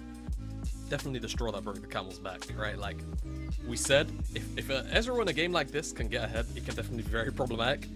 Within 2 minutes, they all go up towards that Herald fight. It's actually a 5 versus 4 as well, no less. And, you know, with that advantage of it being 5 versus 4, 3 extra kills go into Dom's back pocket. And from that point on, being so accelerated, hitting Triforce so early, hitting the Murminer as well so soon afterwards, it just made the game so difficult for TT to ever approach. FPX's map play all in all was also just a step faster than TT pretty much at every single avenue. TT have to come into this next game reinvigorated and not really thinking about this game at all. Otherwise, we're in for a very quick series tonight, and FPX will be going 2-0. Yeah, I think a lot of spotlight was on Milky Way versus Beichuan. I think Milky Way took much more of a back seat in this one, and honestly, it was really, really nice to see because they were able to facilitate Care and Docdom, who have been huge for FPX so far this split and even into last split as well. So I think looking at Beichuan, looking at TT, and especially trying to find how they can kind of bounce back into this one, continuing at those kind of aggressive junglers for Beichuan can be really important. You saw there he had a big say in that one. 1xN actually had some serious team fight potential, so trying to find ways to maximize that for TT is the name of the game right now. Yeah, no, I definitely agree. I feel like TT still in some of those team fights looked very threatening. If they can compose themselves, a draft which is of the same cloth, right? I think they're in for an okay time. But again, I think for me, the big difference was less about the draft, less about the champions, and a lot more about what FPX were actually doing on the map and the decisions that they were forcing TT into, and TT, what they could actually answer on as we're into this draft. And a lot of similar bans actually from FPX, if not identical, just flop over. Skarner's up and available if TT want it. Oh, it's 100% going to be picked anytime it's left open. It is also, just to point out to people if they haven't been watching, obviously the Fearless champions at the bottom of your screen are banned away for each team because they played it last game. The Skarner was banned last game, is going to be let through this time around. We have seen the Renekton be a little bit more of a clear answer into the Skarner, especially in the hands of, say, 369. But I think it's a more aggressive pick into it, and also backline access is huge. Yep, definitely do agree. Whilst I do feel as though Skarner at baseline should almost always have more team fight impact, Renekton's been in the meta for long enough that we know the kind of things that he can pull off, and surprisingly in lane definitely can go, you know, relatively toe-to-toe. One of the few things that Skarner doesn't have is sustain, and of course Renekton has that in his kit, so trading back and forth over an extended period of time can benefit him. FPX though, what will they be looking to go towards in this game number 2? Give him the sticks, man. Only 1 AP jungler technically banned away, and that's because obviously that Talia is taken off the cards, unless you want to classify Rumble, of course, as a jungle flex. You just don't see it super often. There's the Brando for Beichuan, and there's the Corki for Yukao. So what will FPX want to do in this case? Will they want to answer out the mid lane? Or do they have to answer out the mid lane? The Lucian. Now, of course, also a champion you'll probably be kind of familiar with, Docdom, if you've been following for a long time. But not something that we see super often in the bottom lane with him at the minute. So, definitely a flex. We'll see where FPX decide to go with this as we move into the second bans here, looking towards support bans most likely for FPX. Dago is excited, and I'm excited too. And a lot of damage and a lot of fighting of these comps, and we saw it unfold in that game number 1, which I was very happy about. Now, I'm still hoping for a very aggressive jungler for Milky Way. We'll see what he wants to match up into Beichuan's brand. The Nautilus banned away as a typical choice into the Leona. But the AP is going to start being whittled down here, the Ziggs. Oh, wow. I was also going to say likely the Alistar, but it seems like they're happy to let the Alistar go. I mean, what will TT do at this point then? They just want another AP jungler off the cards. They want to potentially take away Lilia. Take away Karthus, perhaps, actually. Karthus is maybe something I'd be looking pretty... I'd be licking my lips if I was the Milky Way wanted to play the Karthus. Nidalee, though, is the takeaway, so they don't want an aggressive invade jungler. So where do FPX go now? That's really the question. I mean, yeah, Lilia, I think, works fine here. There's no point in click CC on TT's side. It is, at the end of the day, up to FPX. I think some We wait. The options combo. are super wide. Yeah, wombo combo, anything. They can do anything right now. They land on Lilia. Now TT have their whole bottom lane to pick, though with the caveat that this Lucian likely isn't going to be in the bottom lane. Should be cares. But of course, can be flexed down there. But I think if Varus gets locked in, they're probably going to shift that Lucian into the mid lane for sure. And then give Duckdarm a champion that they're happy to answer this Varus into, perhaps. Yeah. I mean, so I don't know, Kalista maybe.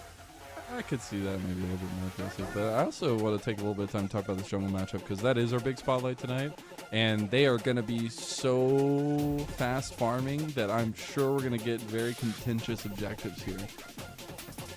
Yeah, one thing, you know, the difference between these two junglers specifically, Brand a little bit slower off the marks, right? But once he starts to get going, once he gets to that sort of third rotation is where I'll say he really comes online. Second is quite quick as well, don't get me wrong. That's when he starts to really take over a game. Once he's got that Pyroclasm as well, that's when he becomes a massive, massive threat. Lilia, off the marks, a lot of options, right? You can look for a Raptor invade start.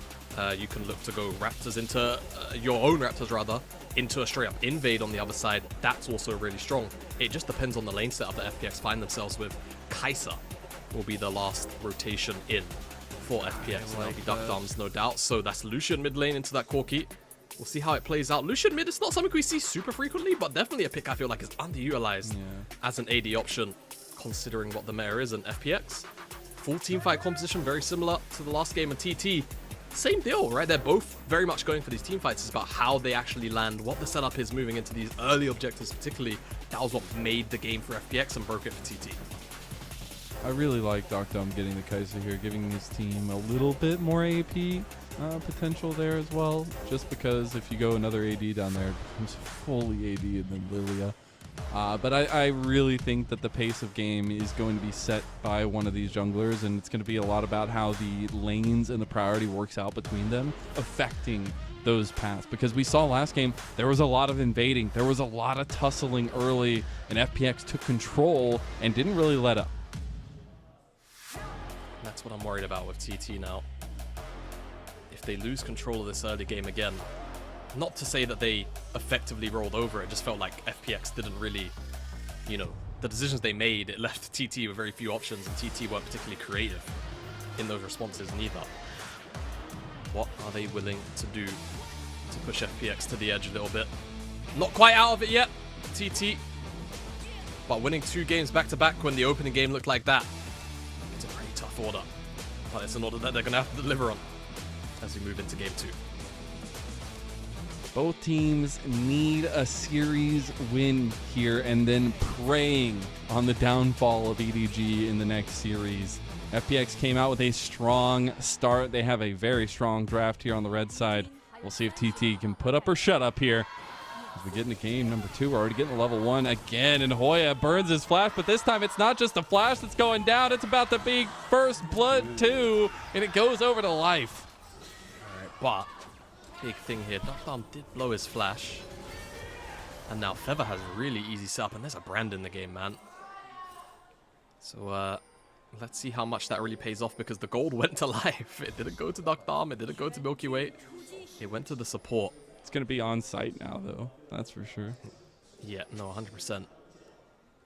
Again, very curious, though, about these early jungle pathings. What Milky Way is and isn't going to be allowed to do. Lilia, a very versatile champion, can start on just about any camp and then make something really, really frustrating happen. Looks like, though, it will just be a blue star. Nothing suspicious. And, of course, Beige1 on the other end is going to be matching that. Congratulations to Care for his 200th game in the LPL, a purely FPX developmental prospect there with the solo lane brothers in Shalahu and Care. It's been really, really awesome to see him be a pretty strong pillar for FPX to build around in the new era of the Phoenix. But I think the also funny part is just that continuation of the jungle conversation we had in the last game where Milky Way, the lone over from RNG, spent a lot of time with Royal Club, but now the face and stardom of FPX. And Beichuan spent his stardom coming up from the FPX jungle position from FPX Blaze, and then now spending 2 years here with TT. A lot of history tied to FPX and producing some wonderful, wonderful talent. Ex-world champs after all. I was going to say, almost like world champs. Crazy. Yeah. But even post that, as this trade comes through, and it's definitely a bit more favorable for Care. As another dash forward. Level up will equalize out some of that trade. Obviously, differences here.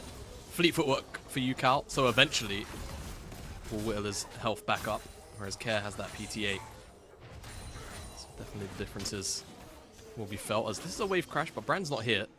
So Duckdarm is safe for now, but I'm still keeping my eyes on that Kai'Sa and for a dive to come through because flashless Kai'Sa, jungler's path to the other side of the map, it's all coming together, isn't it? So H1 definitely has his options. Let's see whether or not he's able to abuse it or whether or not it's just going to be a full clear into Skull angle as they're keeping that wave there. They've kept it crash the whole time, but they don't want anything aggressive going on. Speaking of crashed waves. Ooh, try to punish the Scorpion Man here. The Ixtal's impact gets stopped, and he's easily carved up. Xiaolahu is going to make it out alive, too, and a beautiful dive executed for his second kill to FPX. Yep, easy as you like. Hoya, no flash. And that empowered part of the W from Lily are so powerful now. They know the jungler for sure. Milky Way is on the top side. FPX are very cognizant of the fact that Duckdarm doesn't have flash, but TT, they just can't pull the trigger. You know, I thought I learned something new every day being a zookeeper in Buffalo, New York, but you learn something new about the animal kingdom in the fact that deer and crocodiles combine to kill scorpions, I guess, on the top side of the map. It's kind of crazy. Yeah.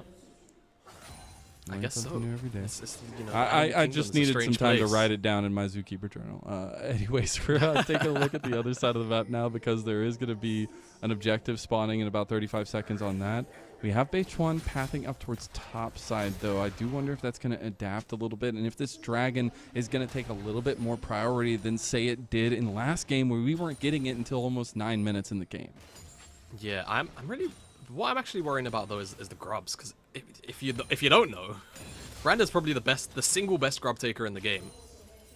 But obviously his pathing is going to take him, in terms of camps, all the way down to the bottom side. So does he just want to reset hard off the Krugs and then immediately beeline back up there? Oh, Care had no check. idea there was just going to be a bull in the bush up here. It's going to get jumped on, too. Ends up needing to be a little careful. And not burning much there. Just takes about half his health. The problem is he doesn't have TP, so he's going to have to stay out here. Actually, just going to go ahead and back just in case for any of these objectives that'll be coming up. Yep, just wants to make sure he's healthy. Beichuan, I think. Beichuan's going to take his Krugs and either run directly back up to grubs, reset, or go for this dragon with some of that setup earned through that chunk out of Care. Because now Yukao gets to stack this wave. It's a wave that's going to be answered by Care. And then that gives them the window for the dragon. And I think they'll happily take that trade. Bottom lane wave is neutral as well. And the fact of the matter is 1xN can shove it out faster than Duckdarm likely can. Pings are coming through. That should be the setup. Be very, very surprised if FPX find an angle to stop this one from going down. And it's just pings onto the grubs, so they just want to cross map. Trade the dragon for grubs. Call it a day. So that'll be the early objective trade. Interesting to go for these kinds of trades, but it's just the way the map was leaning for both junglers, so taking advantage of the pacing of the game. They also have priority down here on bot side. And also Beichuan, who just hit level 6 with the Pyroclasm. Those are two level 4 bot laners down there, and that's a very big price to pay for a jungle objective trade if they do lose 2 lives down here. Care already roaming. Yeah, Beichuan has to be a little bit careful with Care in the back pocket. But this is one of the strengths of Brand. Like, if you have no camps to take, you can just be down here, chilling, fishing for skill shots, just kind of like a Nidalee would. And if they ever bunch up... Duckdarm getting baited. It's so difficult on Care. I mean, look at Care. He has to try and hover for this at the very least, right? Otherwise, his bot lane just instantly dies. Now they know they don't have any support coming because he's being stopped. But Feather tanking the turret. Oh, gets carved up into some ground beef, and that's a barbecue in my neck of the woods. Yeah, indeed it is. And do you know, actually, what prevents that dive from coming through? It's Milky Way's Swell Seed from base. Because, of course, that ultimate, you can cast it globally, as far as I'm aware. As long as someone is afflicted by your passive. And it turns around 1xN and Beige One at the last second, so they just can't commit for the dive.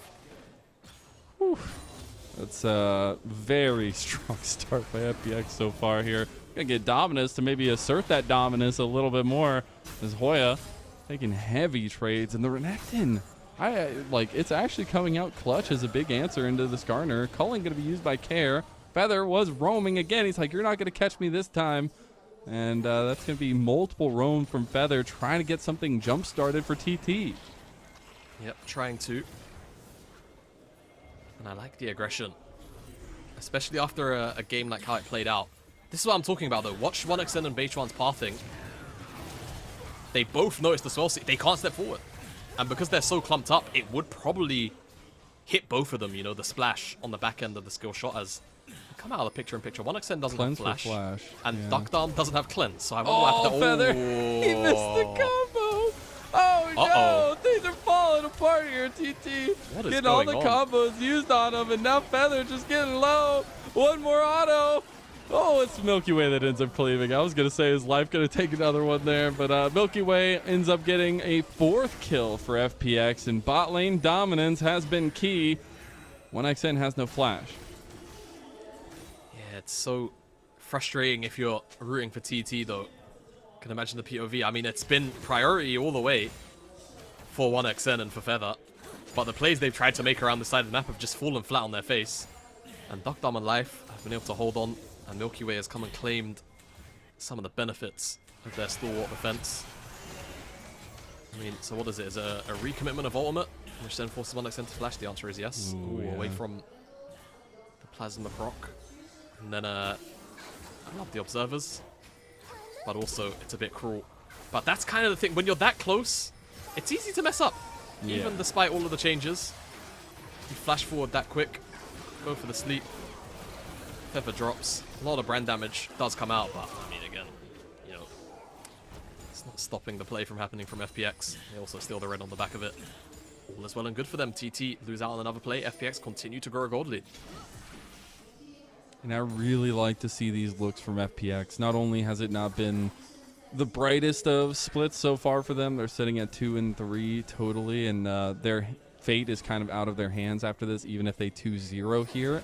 But it's been really nice to see the flexibility of Milky Way. He was playing Talia, now he's flashing in for kills on the Lilia, and he is the engine right now that is running this game too of FPX. He's 3-0 and already has the Blackfire Torch completed.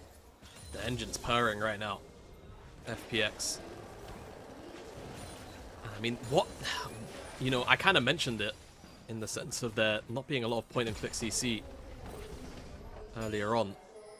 But who can really stop a Lilia in a game like this? From just flashing forward again later on with Azonias and just sleeping everyone. And the follow-up is just super easy. I'm going to get all 6 scrubs as well. TT, I don't know. I think the game, I don't want to call it already, but save short of some serious wombo combos. Brand plus, you know, a big Skarner snipe with the ultimate, things of that nature. It's starting to look like another game where FPX are going to gain control and just slowly choke them out. And again, it's the map play now that I have to look towards myself about whether or not TT can actually, again, find answers, take tower trades, at the very least trade gold, whilst they're losing out on these skirmishes. Do see TT circling for their first objective here. They will be able to, or at least second objective rather, to follow up on their first, get a second dragon for themselves. FPX moving in though. Milky Way is going to try to get the follow-up here. Feather might just sacrifice his life. Valkyrie out means Yukal has an escape, and Feather is just going to be beef for the taking, but it's Taylor Instinct that brings Doctum into the fight. Pyroclasm doing some work, but it might not be enough. The slowdown is king, and Beige One gets pounced on by Milky Way, and that's a double kill coming across for him. Care's going to try to chase down Yukal. Culling into the back is not going to be enough. Not enough. I mean, FPX, they only lose Xiaolahu. It's not the worst thing in the world. And they get so much for it. TT get a dragon, but realistically, what is it doing for the game state? The answer is nothing. It's just delaying an inevitable soul at this point. FPX, full control of this game now. Herald's up in 2 minutes. You can expect to see some rotations around between Duckdarm going mid, Care maybe taking a side lane, probably top. And they send Renekton to the bottom side of the map. Here's the replay of the fight, though. And yes, TT, they get this dragon. Feather donates his life, but then this teleport here deep from Xiaolahu, despite eventually dying, sets up for the follow-up, right? Duckdarm comes in, then brings life into the play. It's just enough to make sure that they're able to pick up more. Then realistically, they probably should have gotten for it. Now TT find themselves in a 3k gold deficit. With, again, Mazel, it feels like not much to play for other than waiting for some of these items to come online. Yeah, I mean, you really need to have some damage on Beichuan, but Hoya also trying to get into these team fight impacts will be really, really important. Because no matter what, Skarner always has huge team fight impacts. You have multi-chain CCs that you can pull off with it. So I'm really looking at Hoya to try to shore up a lot of these, as we will have some more scuffles in tow, because 50 seconds, there's a Rift Herald on the board. Yep, exactly. I'm just, again, I continue to be very, very concerned for this TT side in terms of the actual options and choices I see them having in this game, because priority is probably going to slowly be won out by this Kai'Sa once, you know, a few more of those items come in as well. Life will just get continually hard as they play off this mid wave. Check in for some jungle camps. Get vision, move over to a side lane. And again, this is just that rolling pressure, Mazel, that again TT can't actually answer. You can just have so much reach with Milky Way moving around the map. He's also got a pretty hefty advantage now with 5 kills under tow. There is a TP coming in, but it's TT trying to make a difference here. Gonna get sweetly sung to sleep. Stopping that engage. Shala, who already popped the dominance, can be building up that rage bar here. FPX were moving to defend against this.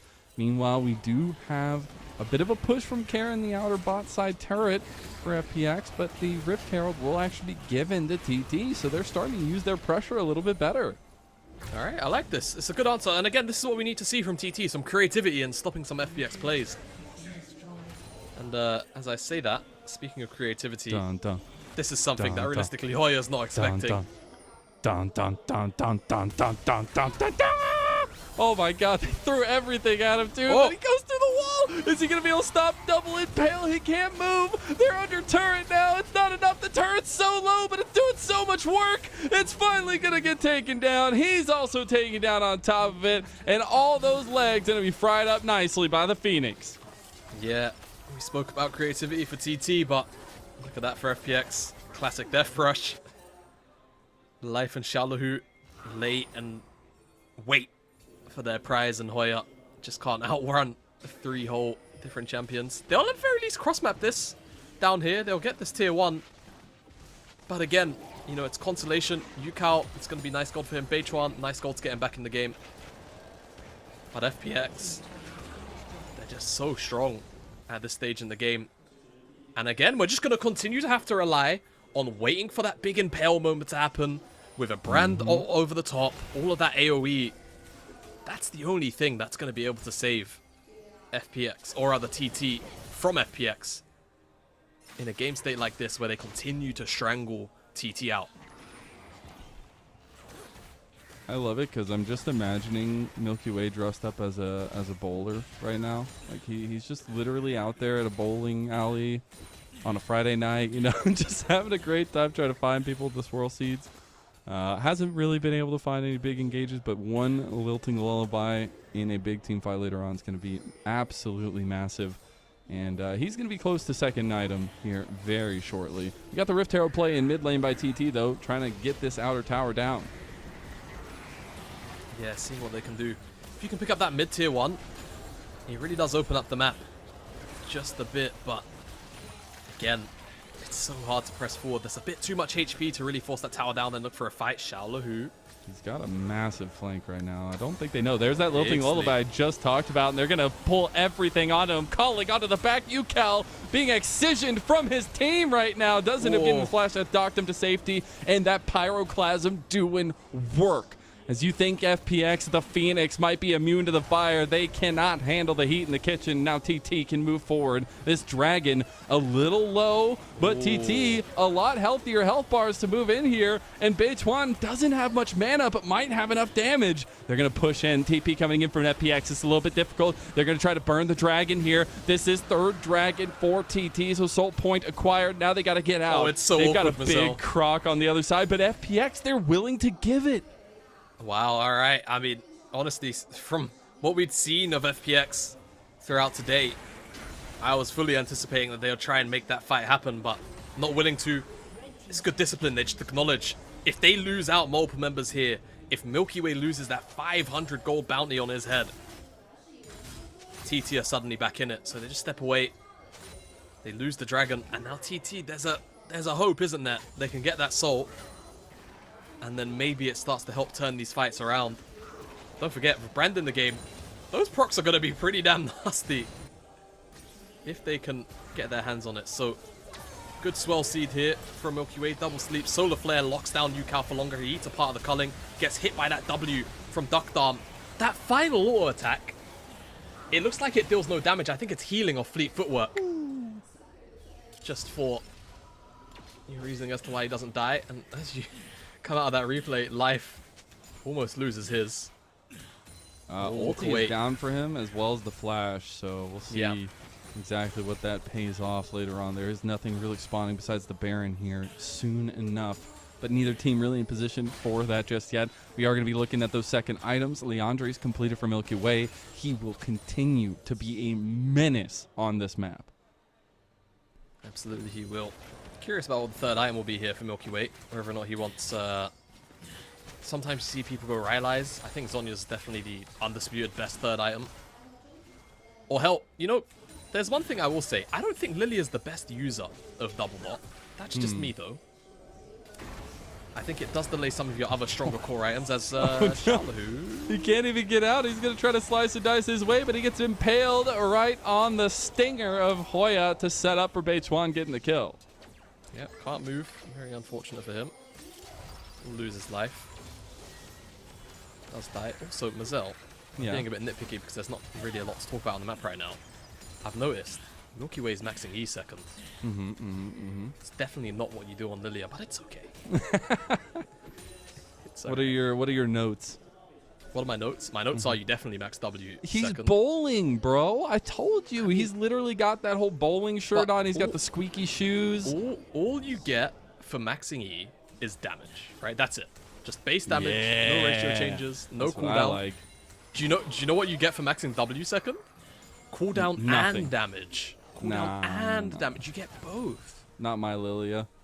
They were also standing right on a ward the whole time. So TT knew. And TT, honestly, they're feeling a lot more confident on the map. I think Beituan has a lot to say for that. The underlying damage of the Pyroclasm has run rampant on FPX.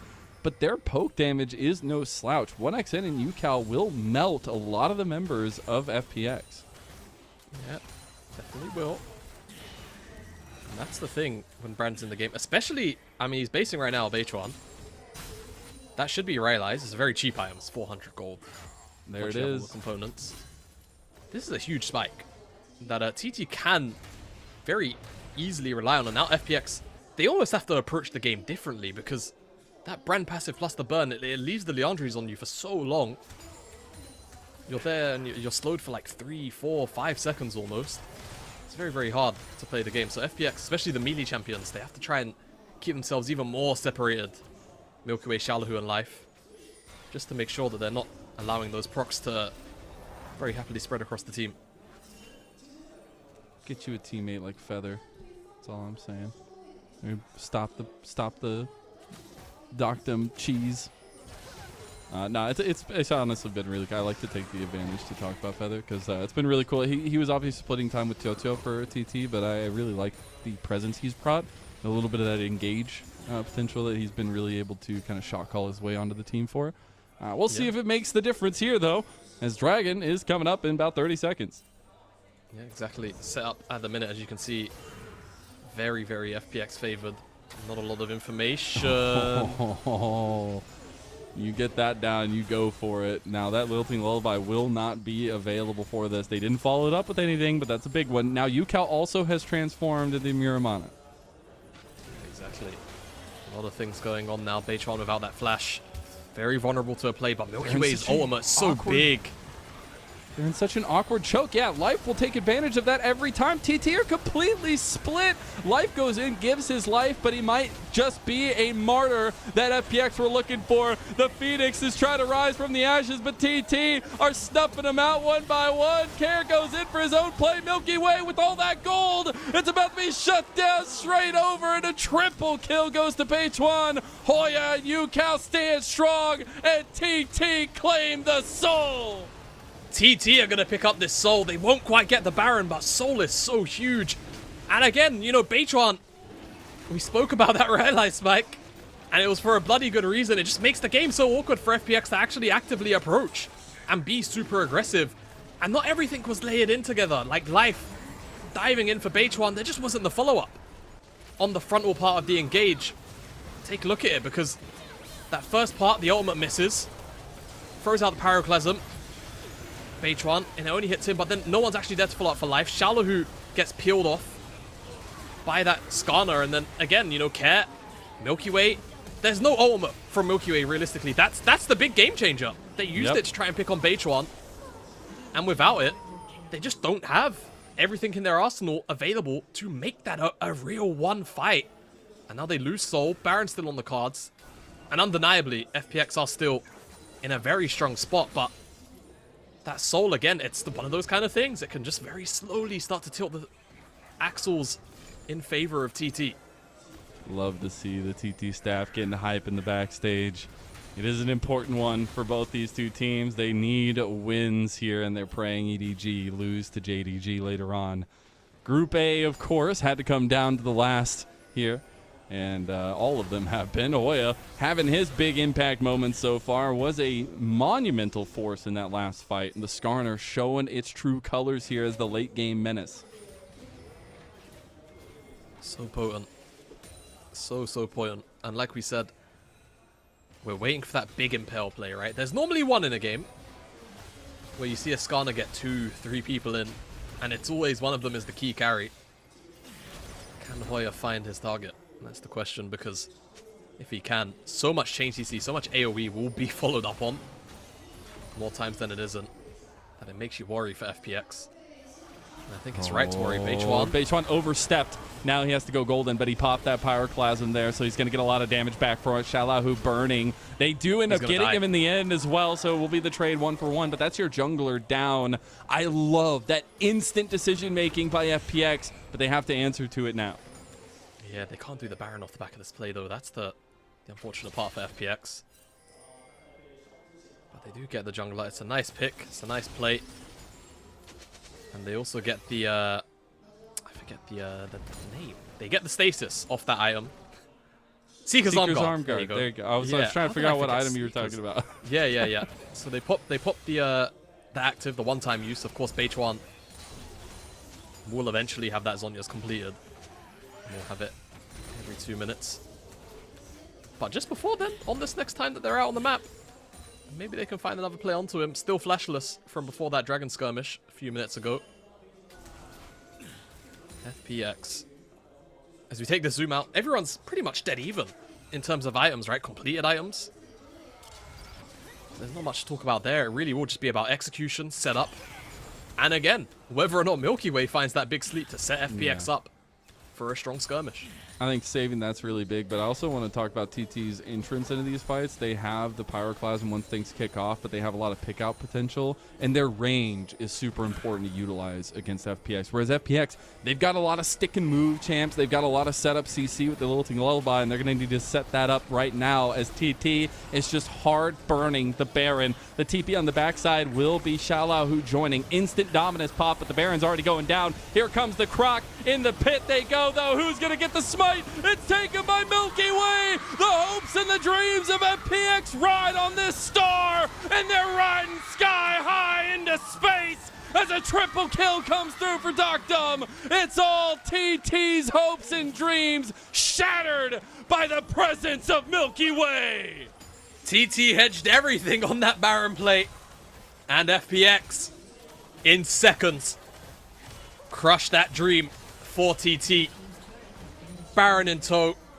They lost 2 members, and it's only the support and top, like they care. The carries have the Baron. They get tier 2 top. They get 2 towers mid. It's a huge, huge gold swing. 5,000 gold on this Baron play alone. And I mean, you just have to wonder. Yeah, they went from 3K up now to almost 10,000. You see it all play out here.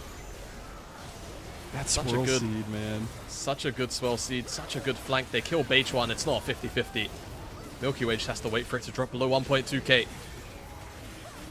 And it's as easy as that. The collapse is just solid from FPX, and this time out, multiple angles, but all kind of frontal. All right, that's what they've been looking for the entire game. They had it for the first 10 to 20 minutes. TT gave them something to think about for the last 6. But FPX are given one avenue in, and they kick the damn door open.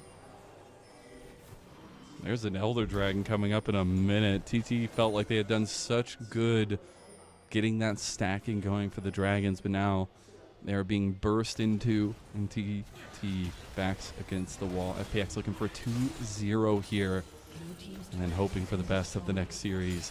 It has been a masterclass of a series, it feels like, from FPX. Milky Way having a lot of say in that first game on the Talia, this time on the Lilia. But it has been constant pressure and constant pushing by FPX. And this is the FPX that people will know and love from spring. Absolutely. This feels more reminiscent of the team that got everyone thinking maybe they can make some kind of weird run all the way in last playoffs. As just picture in picture, it's that double sleep down there. Cleanse comes out from Yucal. But again, that's that threat. Oh, it's a lengthy cooldown. It will be up by the time FPX want to start up the Elder Dragon. Though as I say that, they are starting it up, so One not last really fight. too fussed about it. See who goes off into the sunset as victors. Beichuan getting chunked by that swirl seed. And here's some of that poke being returned by FPX. Elder Dragon did reset, though. So Beichuan getting chunked by it here. Will still have a lot of damage under toe with that Pyroclasm. The culling comes out. That vision game's pretty strong. Shalahu waiting on the flank here. Milky Way trying to get some poke in. Can't get a big lilting lullaby just yet. Engage goes in, but Shalahu is there. And FPX, they got 4 deer drive here. Can they make it happen? Feathers getting a little low. Look at 1X in. He's popping heads. Killer Instinct comes back from Doctum. Elder Dragon secured by TT. And they wipe the floor with FPX. They had a 10k lead, Jamada, and they lose it just like that. Karen's gonna get chased down here by Yucal, but it might not just be enough. He's gonna cleanse, he's gonna run. One more auto attack, the burn's not enough, the rocket's not gonna connect, but TT, they turn it all around. He's gonna chase him the whole way, no doubt. Cat has to make sure he doesn't base in a greedy spot. Oh, he wanted the life steal. Maybe the actual camp itself wasn't expecting Yucal to go the distance. But FPX, I mean, I'd have to see the replay. But Milky Way, I don't think his ult was up still. I think it was still on cooldown. That or he just didn't have a good opportunity to use it, one or the other. Either way, he dies before that dragon does. And that gives TT a very easy in. Beichuan as well got so much damage out before he died. Zhonya's bought him so much time. And that's another thing, I'm not sure Milky Way got to use his either. We'll take a look now. Yeah, I mean, it's absolutely crazy. The lilting lullaby was not up yet. Yeah, just wasn't up. A couple seconds away, I think, by the time the full kickoff happens. I mean, actually, no. It's up. It's definitely up. He just doesn't have a big angle. Yeah.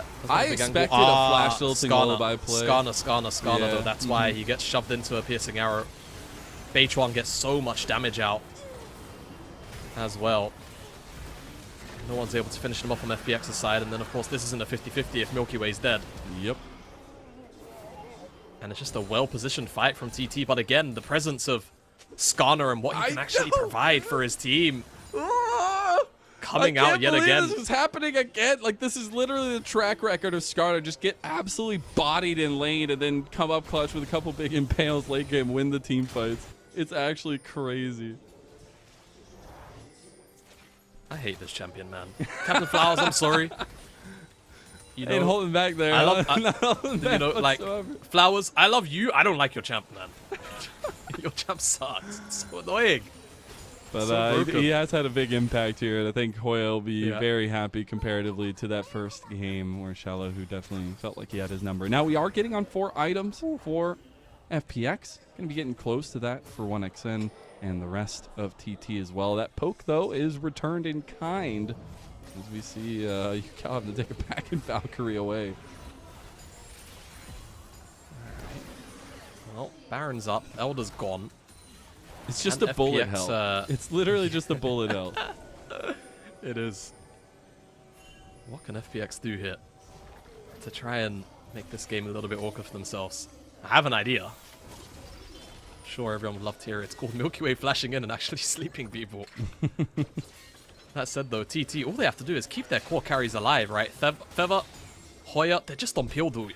They're practically just 2 supports, ensuring that no one actually dives onto their carries, and that they're setting up for that damage to come through. That's about it. That's the entire game, Mazel. And whether or not these 2 junglers specifically can get out their damage, get out their CC, and set up for their carries in the mid and the AD slots to actually pop off. Yeah.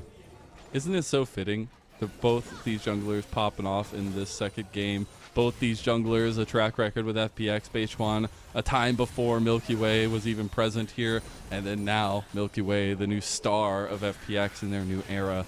It has been really fun to watch these 2 guys work against each other. Now it all comes down to a couple executed points and maybe an engage by TT. They're using the Ixtal's impact by Hoya to get life back. That Solar Flare does a lot to separate back the fight, but the burn from Feather is enough to get the kill. And now FPX down a member, need to try to pull back or maybe even stop the back so Shala, who can get a little bit more damage down here on the top side, but he will escape. Life caught out, life goes down, but no Baron attempt from TT. Very conscious of the fact that Shallow could maybe take an entire inhibitor on the top side, but now, with that pressure seeded, they can look for a little bit of control around this. Shallow's on a flank. There's vision here. It's all a bit awkward. Yeah, Milky They Way don't know again. he's here.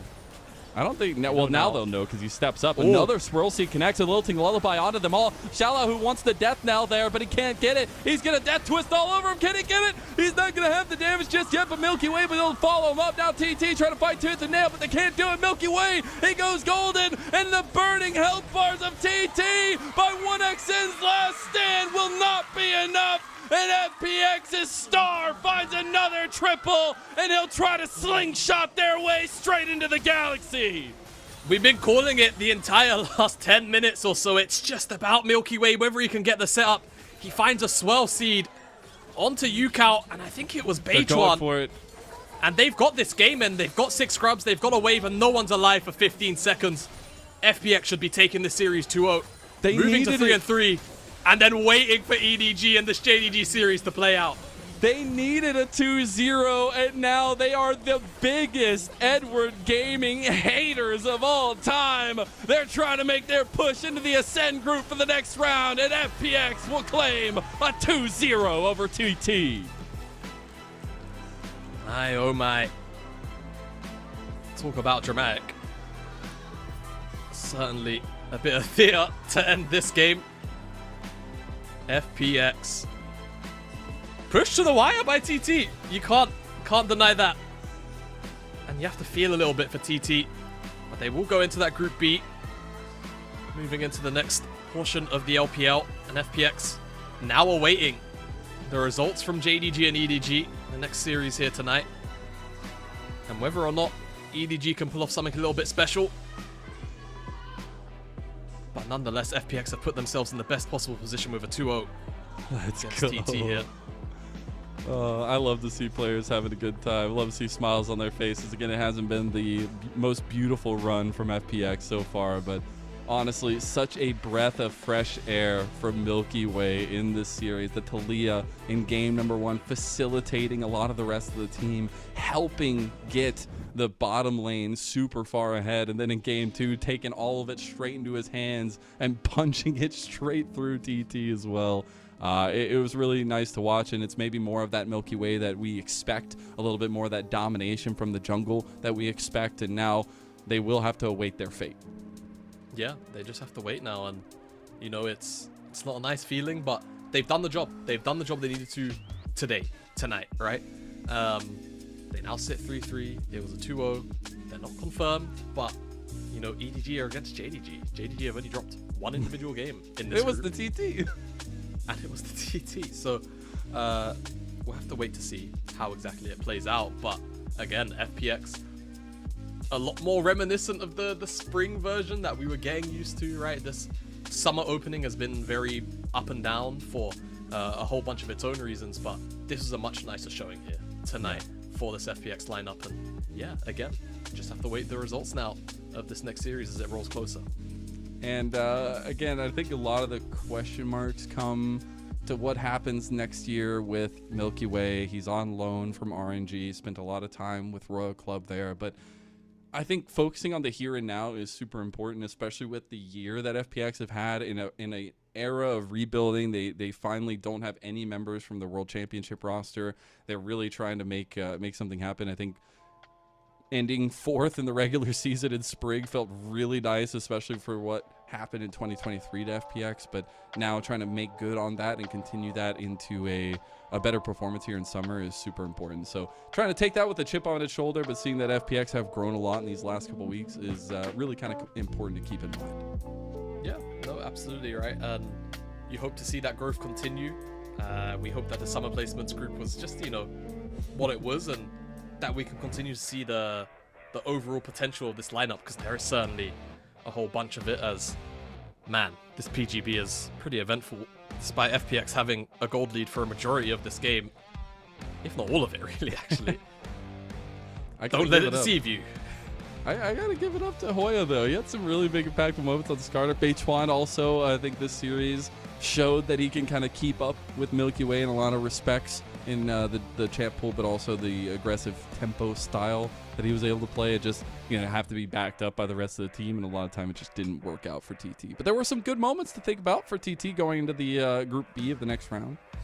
Yeah, I think there's still some positives for TT. I think amongst the other candidates inside of this Group B, they should probably be walking into it feeling moderately confident, to be honest with you. I know, you know, they've not had necessarily the best showings as a team, but, you know, JDG, FPX, EDG on a bit of a soft resurgence, you know, like, I think this is a tough group to realistically come out with a whole bunch of success from TT's perspective, but against the likes of a very struggling OMG, RNG, of course, 1 and 5 in the other group, still awaiting Group D's final participants to lock in Group B. But I think TT, despite the placement, could be one of those teams that very confidently walk in to Group B with no real chip on their shoulder, no real major feeling of burden.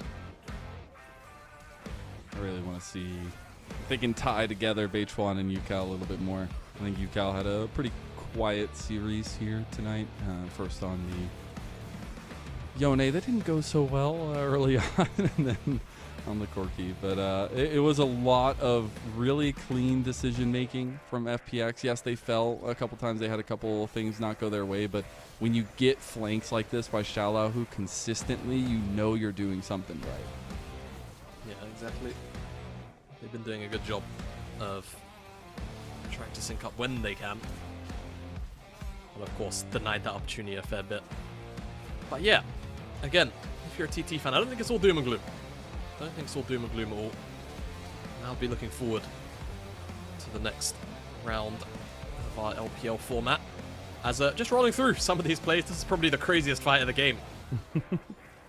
As FPX aren't able to secure this. No one was able to kill Beichuan, and yeah, Milky Way denied a potential play by Hoya, which really set up for what could have been the turnaround of the night. Turnaround of the week, rather.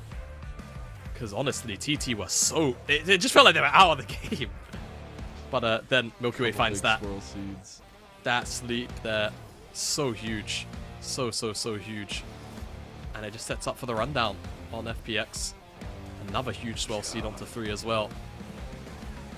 You know what? I take it back. Max E, guys. I wasn't familiar with Milky Way's game. Still Max W, though. It's actually the Max. He was bowling. I told you. I got to was fit in my bowling, yeah. 4D or drive call, so you know. I'm happy. Yeah. I got to take a bucket list off, anyways. No, but I do wonder who's gonna get MVP for this one. I would expect it's Milky Way with a lot of the setups that they did have through that jungle matchup, and especially the lead that he had developed and one of the control. Even though there was some questions around the dragon setups a couple times. Yeah, I'd be surprised if it's not Milky Way. There's a chance it's not, but realistically, Who else would you give it to? who else is? Yeah, like if you're Who asking you me got? realistically, and it's not, Sell if me it's not a Hopium rhetorical salesman. question,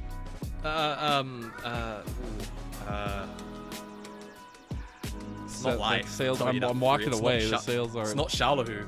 I could maybe. No, it's Milky Way. There's no reasonable person to give it to but Milky Way. All right.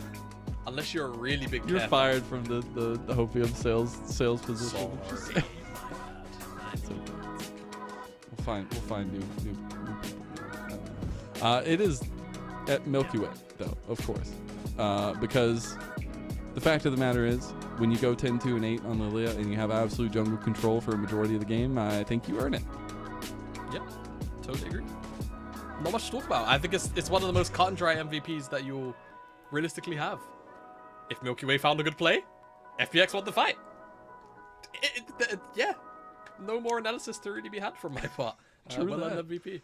Well, FPX handled their side of the business, but now they will hold their head in their hands and their fate not in their hands, as we will move on to JDG versus EDG. EDG's fate firmly in their grasp if they can take a win. We'll see you there.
to redemption on the other side. We're standing and we're burning bright.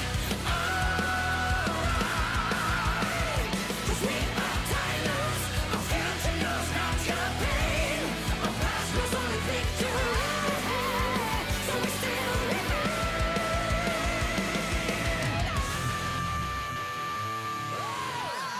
We'll keep rising.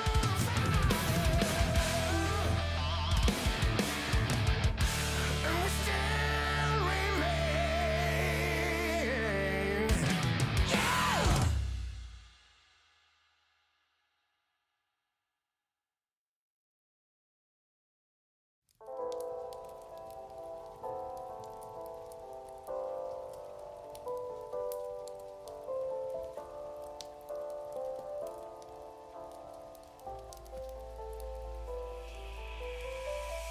Fellow armsmen, I ask you, will you follow me tonight to break their spine and reclaim what once was mine? Those cravens backstabbed me, deceived me. Never shall I tolerate their crimes again. Now let the hunt begin. Oh, 7,000 souls scared and daunted, such a tale of woe. Not too long ago, this village was a golden scene of hope. Call down the reckoning to bring back hope and peace. Restore our glory to live forever. Bring down the dark regime. I know how to unleash eternal power. Lead us to order. I am the light bringer. Fellow warriors, I ask you, should my campaign come to an end? There's way more to avenge. Oh, 15 million souls living in this realm without much hope. Not too long ago, this kingdom was a golden state of hope.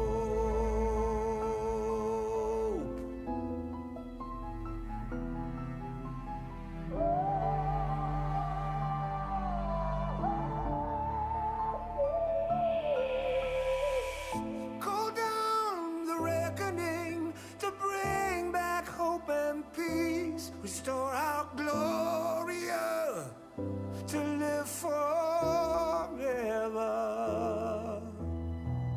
Bring down the dark regime. I know how to unleash eternal power. Lead us to order.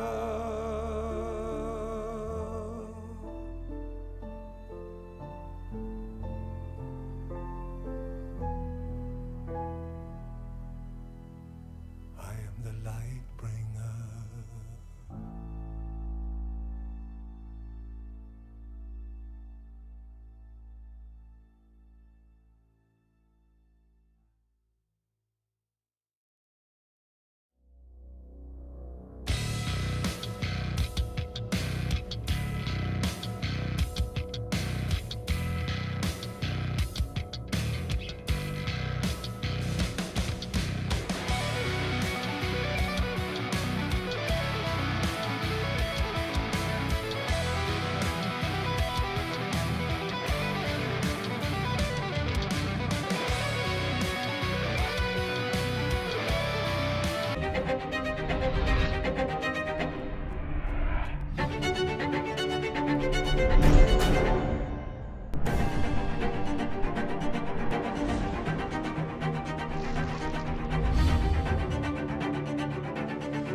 Welcome back to the LPL Summer Split 2024. I am Mazel. I'm joined by Jamada, and we're getting back into Group A, but this time in Beijing. JDG versus EDG. Everything in the hands of EDG if they can win against JDG tonight. It's that simple. EDG win, they're in. Only problem is, it's got to be against JDG. It's the biggest hurdle to really ask for, short of BLG, and it's a lot that I feel like, you know, they would have sat down behind the stage, watched this TT series play out against our dear FPX, and gone, well, now we really got to put the work in.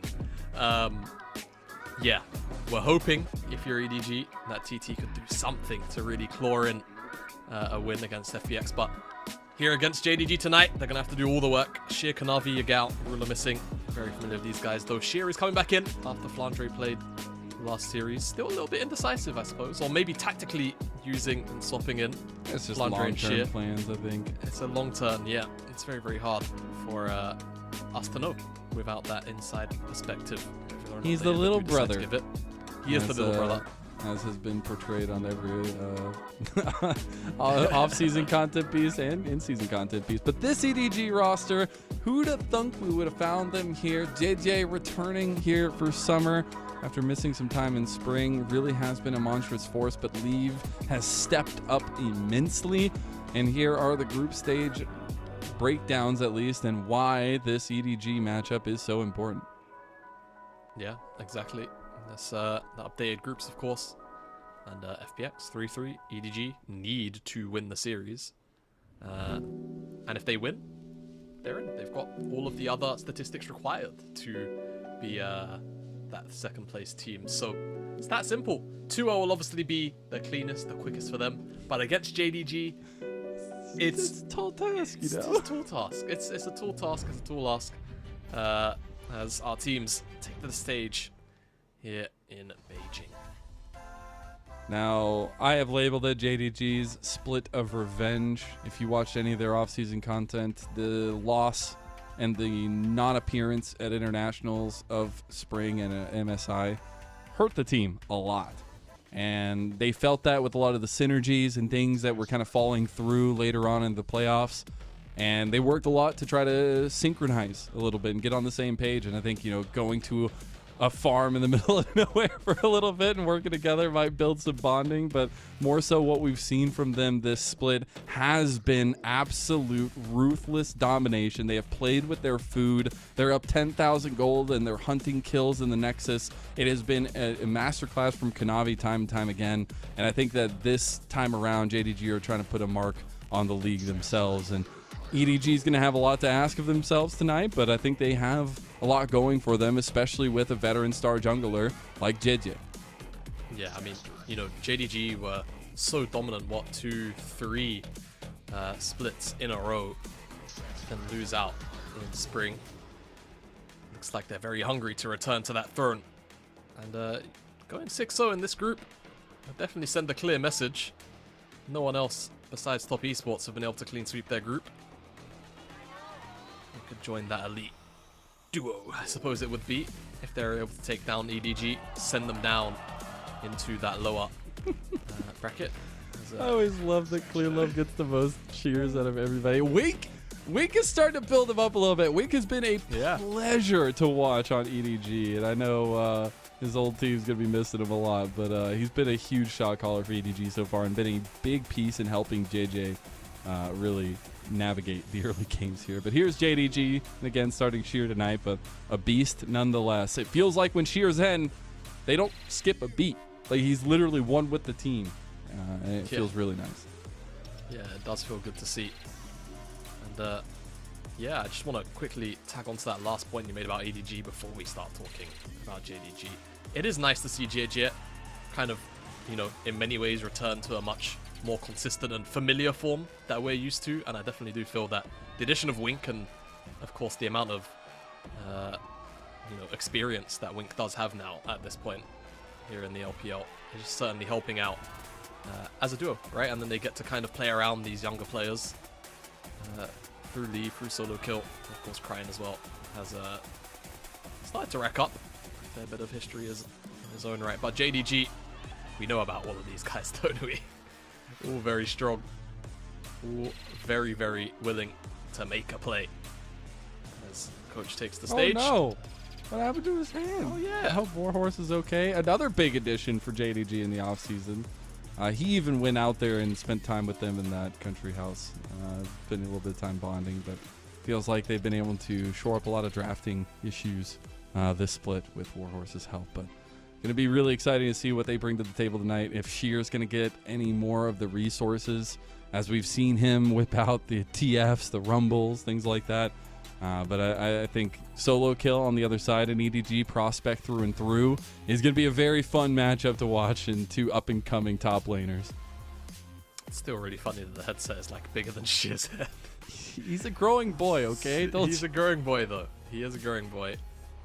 It's like, you know when you were younger, parents would always get you clothes that's slightly bigger than you, and you're like, yeah, you're growing to it, don't worry. That's what the headset feels like for Shear.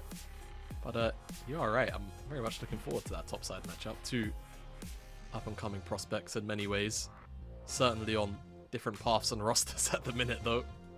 That's for sure. And a lot of hype for Shear. A lot of hype for Solo Kill. I do wonder what the top lane matchup emphasis is going to be. Whether it's going to be tanks and, you know, purely tanks, or whether or not we're going to see a little bit of freedom allotted to these two top laners. I have a sneaking suspicion the answer is no. Yeah. But you never know, right? Especially when you've got a... You never know. You're saying there's a chance. It might be a small one. I'm saying but there's a chance. Saying there's a chance.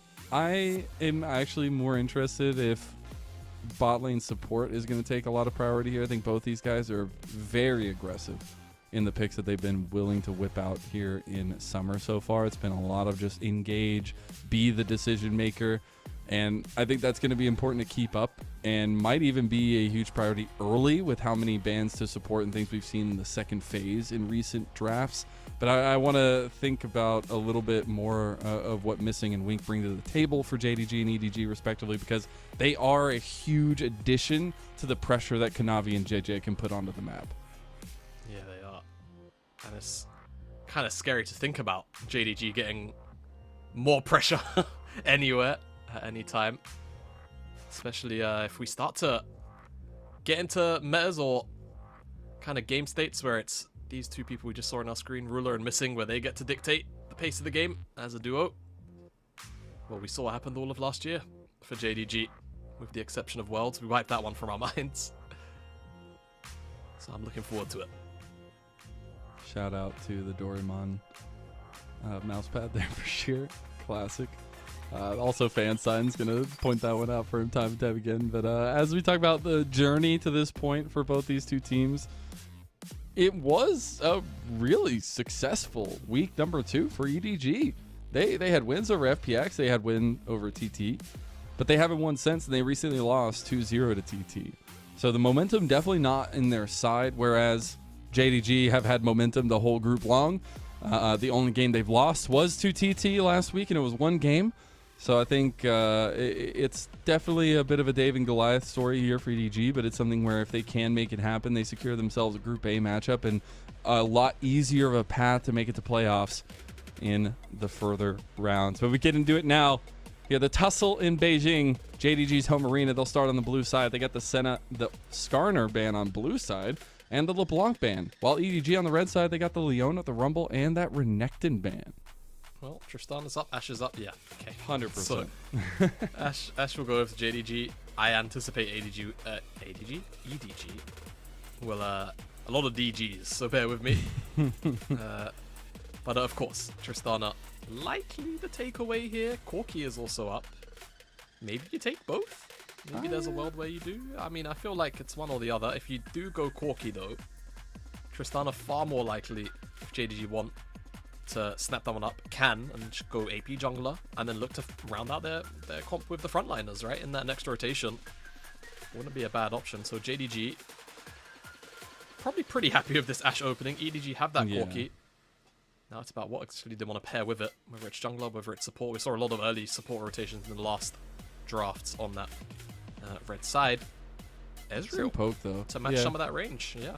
You gotta get some poke on your side if you're gonna go with the style of composition for EDG. The thing I love about this Ashe is not only is it flexible for JDG, but last time we saw Ruler on this Ashe, it was one of the best Ashe performances I've seen in I don't even know how long. The man was literally just the game definer in the late game with his Enchanted Crystal Arrows. We'll see if that's going to be the case this time around. They're going to take full priority in mid lane. My God, how have JDG gotten all these picks? The Nidalee comes through with that Tristana. Nidalee, Tristana, Ashe.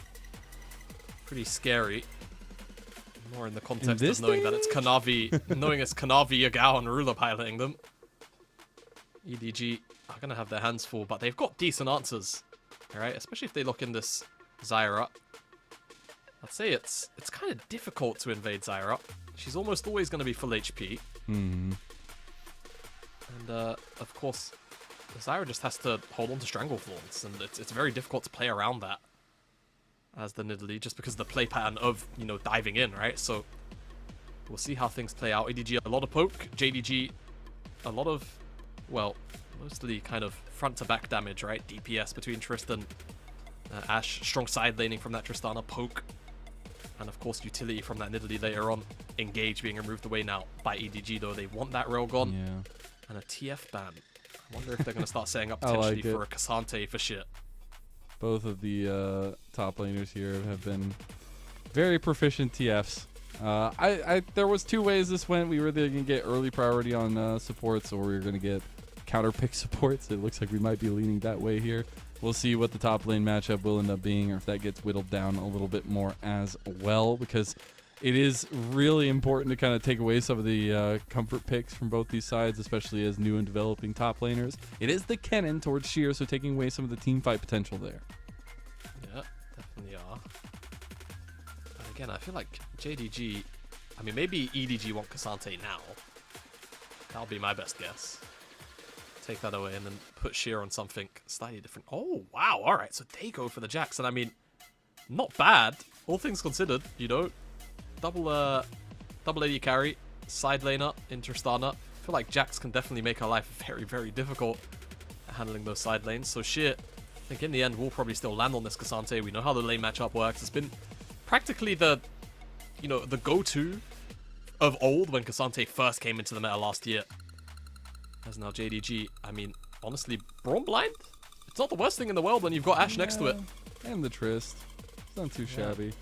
It also gives you a little bit of onus in the lane. And again, I just think giving a guy like Ruler with the brain that he has, the Enchanted Crystal Arrow in late game, against, not gonna lie, a pretty squishy comp by EDG, it just feels like a death sentence. But we'll see how all the execution works out in front of that. And EDG are gonna need something from Wink here to really set them up for success. And it's gonna be a Rakan. Okay, so I'll be honest, Mazel, I'm not super sold on EDG's draft right now. More in the context of looking over and seeing what EDG have, because, or JDG have rather. Prio in the bottom side, probably Prio through mid. Top is going to be a bit wishy-washy, but Kanavi is going to know exactly where to go, and it's going to be down to this bottom side, right? You're almost always going to have priority. You're always going to have skirmishing pressure and Prio because of the concussive blows and how easy those are to stack up. EDG have their work cut out for them because they're waiting, you know, 2 items at least for Cryin and leave. Maybe solo kill can make things start to happen once he gets that first item under his belt. But even then, you know, into Cassante, such a nullifying pick. This game is going to be a hard one for them to pilot. And JDG, I feel like they've got all the tools in the early game to get the ball rolling. FPX already handled their business. Now all eyes on EDG as the last matchup in this group kicks off here in the first phase of LPL Summer. It's JDG who are already clear and above the favorites, and they will be on into the Ascend group of the next round. But EDG, they are fighting tooth and nail. They need a win against JDG, the Titans of Group A, to secure themselves that golden ticket to the next round. But it's all down to this jungle matchup. It's all down to Kanavi, who has had a revenge split to dream of here in the jungle for JDG versus JJ, the sole remaining star-carving member for EDG's World Championship. We're getting into Game 1 now in JDG's home arena. Let's hear those Jaios.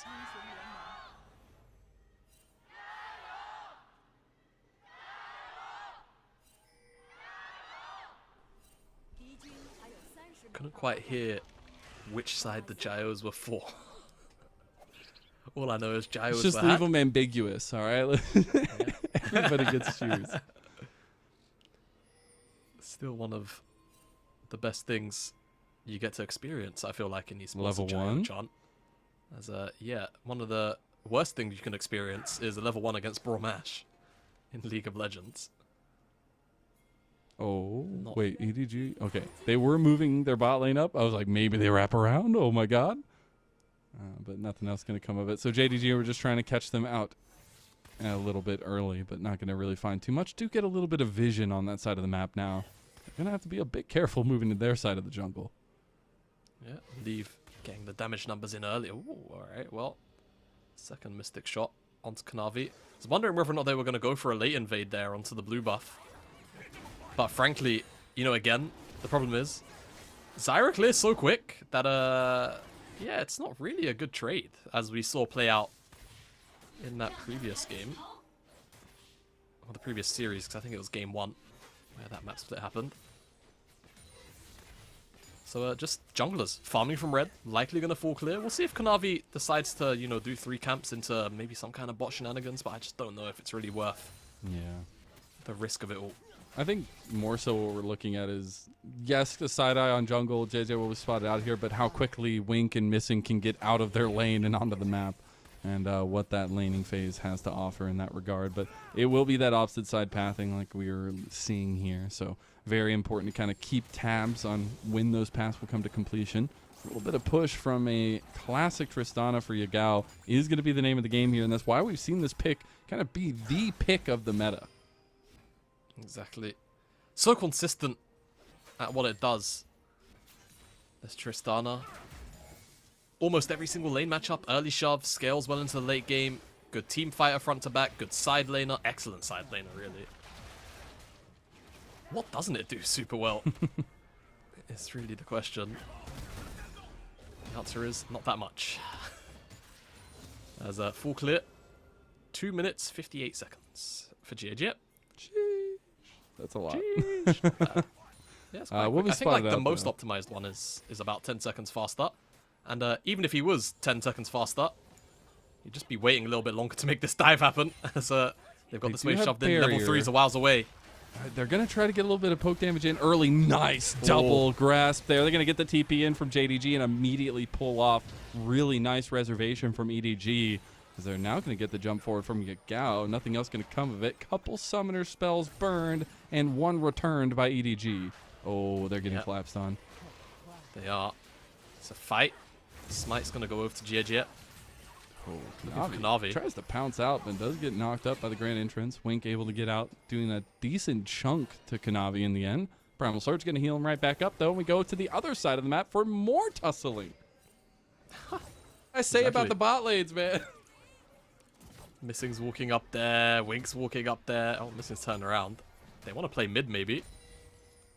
It's a bit awkward. I mean, they'll probably lose this skull. Actually, Kanavi doesn't have smite, so... Obviously, neither does JJ, but you would have thought Kanavi had one from earlier. Picked up. JJ gets double skull. Missing. This is the game. Jungle everything. I want double skull. I want all of my camps. Me. But Alright. it's a small lead acquired for JJ. I love to see it, man. We knew it was going to be a jungle tussle and how quickly the influence from the team was going to help these two guys out. So far, so good for EDG. I even saw just a little catch out. Kanavi correcting himself in his seat as he went back to farm. Just saying maybe the bro's locked in now, but we'll see JJ getting the better of him so far. A CS lead for EDG in the jungle, but objectives are coming up soon, and Dragon will be first and foremost. Yeah, Kanavi was mad about losing those 2 skulls, so now bro's locked in. He's ready. But I do agree, those objectives coming up. Obviously, Dragon's up now. Grub's up in just under a minute's time. I do wonder where JJ is going to want to put his priority. He's actually gone Sork Boots first. Over the Faded Ashes. I quite like this. Early junglers like this. I think Brand is another champion where if you don't go magical footwear in your runes, it's not bad. You just get all that extra movement speed, right? And the water attack range. All that good stuff in the early game, that's super important. That movement speed really helps you get to those places in time. Magic Pen's obviously nice as well. Damage is damage. But again, priority in these lanes going to continue to be battled out for. I feel like EDG, I can see this just being a pretty clear Dragon for Grub trade just because of where the junglers are at the minute. Kanavi's got 2 camps on the top side that he's got to clean up. JJ has finished up both his bottom side camps, so if he wants to go up to Grubs, he can. But I feel like this is... I mean, this is just kind of the priority that teams have on Grubs, right? Because obviously they are so powerful. You'd prefer not to give them up. EDG could have happily handshook this first Dragon for it. But they're here to contest anyway. Let's see where the smite goes. Actually get a little bit of contest coming out. JJ will hit level 6 off that. That's huge. Kanavi not really close to it either. So EDG going to use this level advantage potentially to move over. Did not get the trade just yet because they reset. And JDG maybe rethinking their engage potential here. Sheer does have level 6 himself. Kanavi's going to step up, but the vision will end up being cleared out. A little bit vision game being played here by EDG and JDG. Gonna try to move more bodies over here. The Grubs have just been back and forth. Oh. Kanavi's like, man, I just can't get these Grubs. Yeah, not only that, not to be a harsh critic, but I think Kanavi's been smiting his camps a lot because he showed up to Grubs with no smite. And it's not the first time he showed up to, I suppose, an objective, if we want to count that skull from earlier, as Ruler. Ruler stepping up and to leave. He's going to miss the True Shot Barrage. Ruler taking some damage from the minions there, but looking to step up and show Leave who's boss. Now Yagao getting tested by Cryin in the mid lane. Going to get traded pretty heavily by that explosive charge. Now Kanavi, he's looking for the spear onto Leave. He's going to get that shift out. Gets the shift out. Go back to base. Very, very clean. Good trade from Ruler. Gets himself a plate as well. Solo, no less. Leave just couldn't quite match up to that early damage. And I mean, that's to be expected. Ashe into Ezreal. You've got to weave your damage in quite efficiently as this Ezreal on that side of the matchup to really match up to the early DPS that Ashe can put out. But 3 Grubs kind of happened off screen. Of course, because we were focusing on that 1v1 down there. Go over to EDG. JDG don't even really get a trade anywhere on the map when you think about it. So it's not bad at all. And JJ is actually making a bit of a venture up into the top side. Whether or not he's making a top play, wants camps. Pings are coming up into the he's definitely going for a top play. So he wants that play, and honestly, he should have it. Sheer might be being punished in the side here. Gets locked down, tries to all out of the Stranglethorn. Dashes out and flash out. That's Cassante for you. Go ahead and clip that. Another one of those Cassante moments in many ways. Very frustrating champion to lock down. And yeah, don't quite have that chain CC available to lock him down, and that top play is going to cost JJ a little bit of his lead. We'll lose the blue buff. Could very well lose his Grump as well, and I think JJ's finally got a read on that. Yeah. He just turned around immediately going into that top side. I wonder if Sheer's going to try and defend his camps for him, but he's got a wave up there. That's the problem. Leave. He gets no tagged. Cleanse. Here comes the spear. Kanavi with those cougar claws. I told you can't turn and run from a cougar. They'll get you all day long. And that will be first blood over to JDG. Well aimed by Ruler. I mean, this is why it's such a high priority pick for them. Yep. He's so damn good at the pick. And they're just continuing to extend this lead down here. Almost 1,000 gold. He's probably going to get another plate. Life is feeling pretty good for JDG down here on this bottom side. EDG, I mean, the only real point of promise had been the fact that JJ had been doing so well in a lot of these jungle exchanges, but even that kind of dwindles a little bit when Kanavi finds the play off the back of this well-placed arrow from Ruler. And it's just this vision. It's the vision that he gets off of Kanavi. No cleanse available from Leave. Leave. Flash. Yeah, I mean, that's the big thing, right? He has flash. You've got to flash it. Yeah, that's got to flash that. But I just want to take a second to geek out because I don't do it often. But man, when we get jungle matchups like this, it really is a pleasure. I think Kanavi and JJ have represented the pillars of, I feel like, what it means to be a dominant LPL jungler. And we're seeing them go toe-to-toe here. And it's been really nice to see so far in this split, both these guys having Renaissance-like performances. But I think in this one particularly, a little bit of pride on the line here too, as they've both been staples for their organizations. JJ 5 years in running, Kanavi 4 years in running for their respective teams. Exactly. Team captains in many ways, aren't they both? JJ and Kanavi. As JDG. They do call him General Kanavi. They do call him general for a reason. Team captains, It's not just a paintball. The titles don't really matter. The titles don't really matter. Though, if anything, who would Kanavi's, if Kanavi's the general, right? Who's the captain? Oh, it's either missing or you go 100% with the vibes captains. I feel like it'd be missing with a lot of the offseason content you see. Missing takes a heavy voice and kind of like calling into question a lot of things and having a lot of conversations. So it's been really fun to watch. I'm sure he would be somewhere close to that. Now Ruler looking for a play though, and maybe looking to be his second in command. Just get the dodge out of Crying. He's a corgi. He's got fast feet. But those grubs will end up going all the way JDG's way, so they'll get all the way to 3 themselves. Not bad. Split that up. Make sure there's no void mites as well. Not bad. And then just for clarification, does that make Yagao the lieutenant? If missing is, of course, the captain. Is that how that works? Is that the chain of command? Kanavi missing Yagao. Yagao's like the vibe bro, the uncle that you go to, that you want to like maybe not say to the general. He's the vibes captain. Like he's the vibes captain. He lets the bad stuff happen as long as it's in good spirit, right? Like yeah. Like the non-disciplined stuff. He lets that go. All right, I like that. Oh no! Think about it. It is all the way bot lane. Oh, that's hilarious.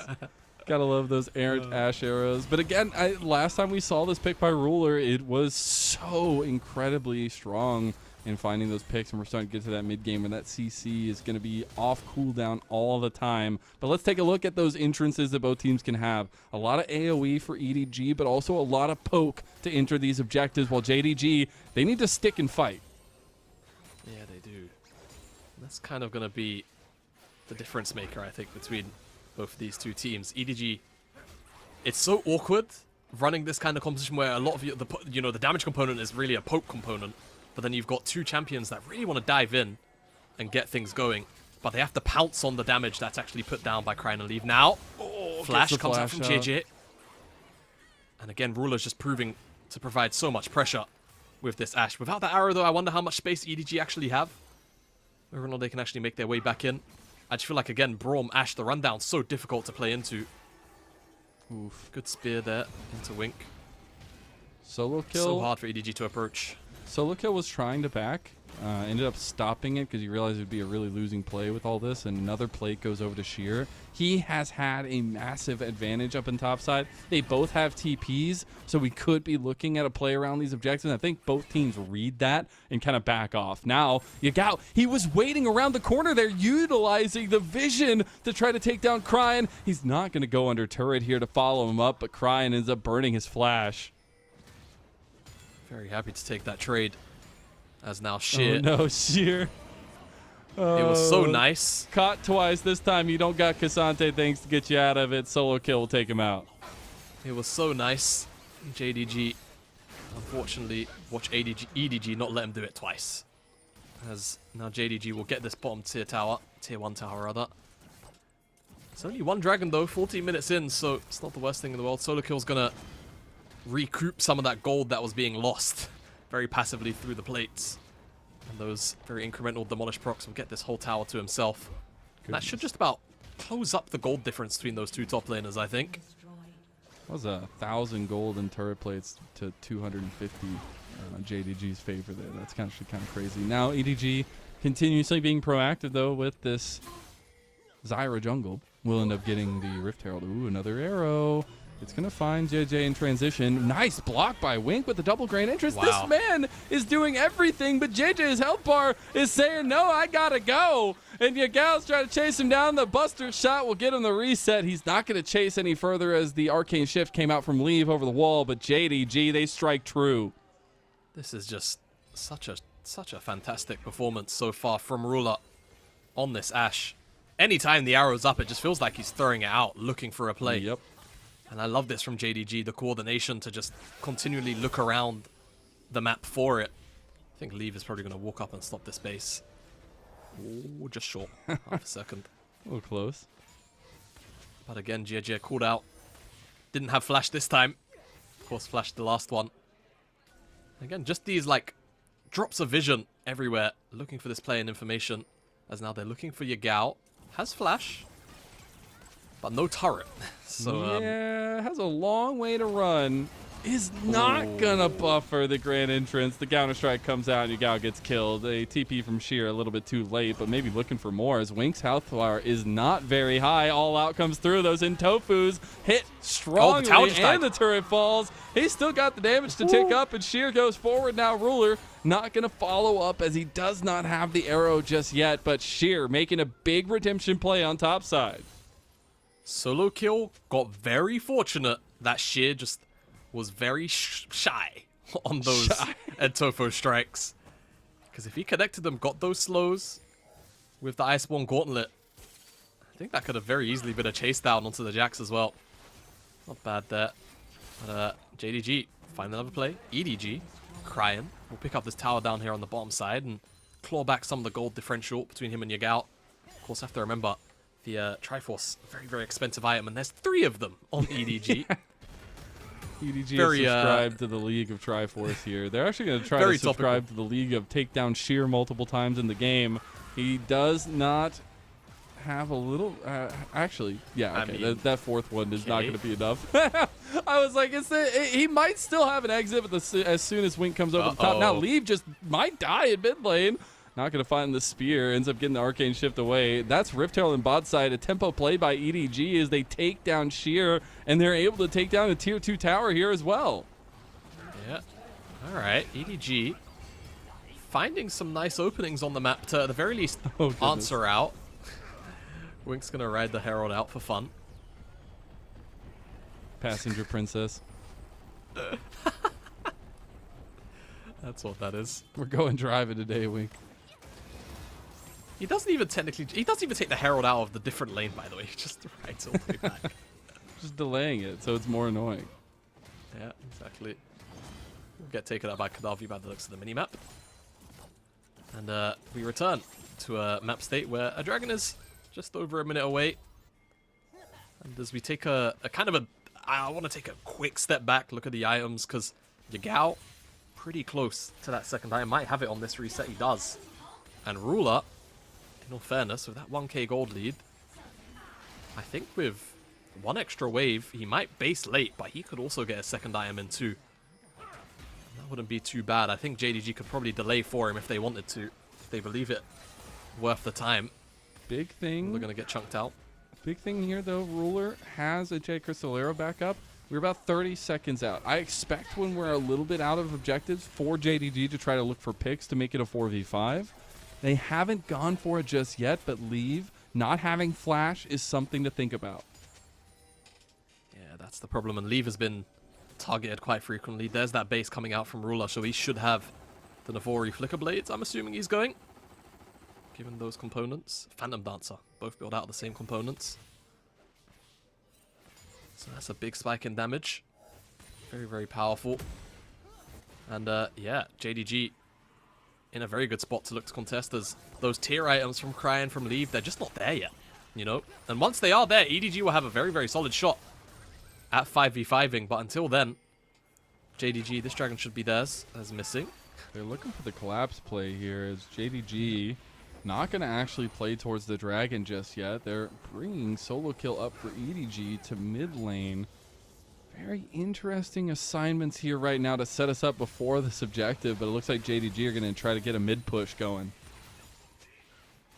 Yeah, get mid prio, dip off into fog, get vision control. Very rudimentary, but you can come back to the wave again, crash it in, and then you're feeling really good about the setup. Up. Arrow is up. Oh, he looked at the angle. He's looking for the angle down the choke right there. Kanavian missing too. Good position to careful. be in. JDG are a bit split here. True Shot Barrage gets blocked out by missing. Solo kill scared to go in. It's a bit dicey. Stranglethorn going to be used. EDG have used so many of their tools. They have purchase on them. They're going to start out this drag though. And JDG not once willingly go quiet into the night. Kanavi's in the pit. Kanavi steals it because he's just better, and he's going to go forward for another one. He gets a kill, gets shut down right after. Now EDG trying to fight their way out of this one. Solo Kill and Crying. They're fighting tooth and nail at the pit of the dragon, but it's only going to be Solo Kill left, and Yagao missing and Sheer clean him up real good. Yagao, the Vibes captain. 07 salute. Such a strong fight from this JDG side, and Kanavi, icing on the cake, steals away that dragon, wins it, like you say, because he's just better. Front to back is kind of how it ends up playing out, and the unfortunate thing really is EDG used practically all of their tools, right? On this exchange, on the front line, it's just pretty lackluster, to be honest with you, and then you get to the point, dragon gets stolen away.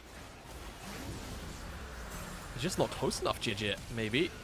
Hard to really say. He's right on the edge of smite range. Does obviously get locked down immediately after. Leave is in no man's land, and then all of these concussive blow procs. Very, very, very strong in enabling Yagao, Sheer, and Ko to just finish off the rest of those kills. JDG have been an absolute pleasure to watch here in summer, and they have been just surgical with how they're eliminating teams so far. They did lose that one game to Teeth. It feels like we've seen dominant game after dominant game. It's not just one position, it's all of them. It's when Sheer subs in, it feels like nothing is different. This team is functioning like a machine right now. And speaking of, maybe a machine that walks into bushes unaware, and Ruler, I caster curse JDG from hell there, and Ruler will go down the lead. That's actually really big as well. Yeah. Leave definitely wanted some of that gold back. A lot of plays have gone Ruler's way. It's been the assister in a lot of them, and 2 items are now online. Like, that's the crucial thing. For Crying, for Leave, for EDG. Is that those second items are here, and actually even solo kills very quickly.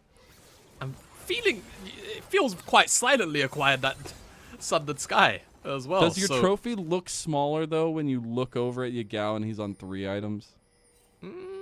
I don't think so. I think because you have to remember. Look. I'm just like being realistic. Obviously, the bottom line is items change how your champion functions.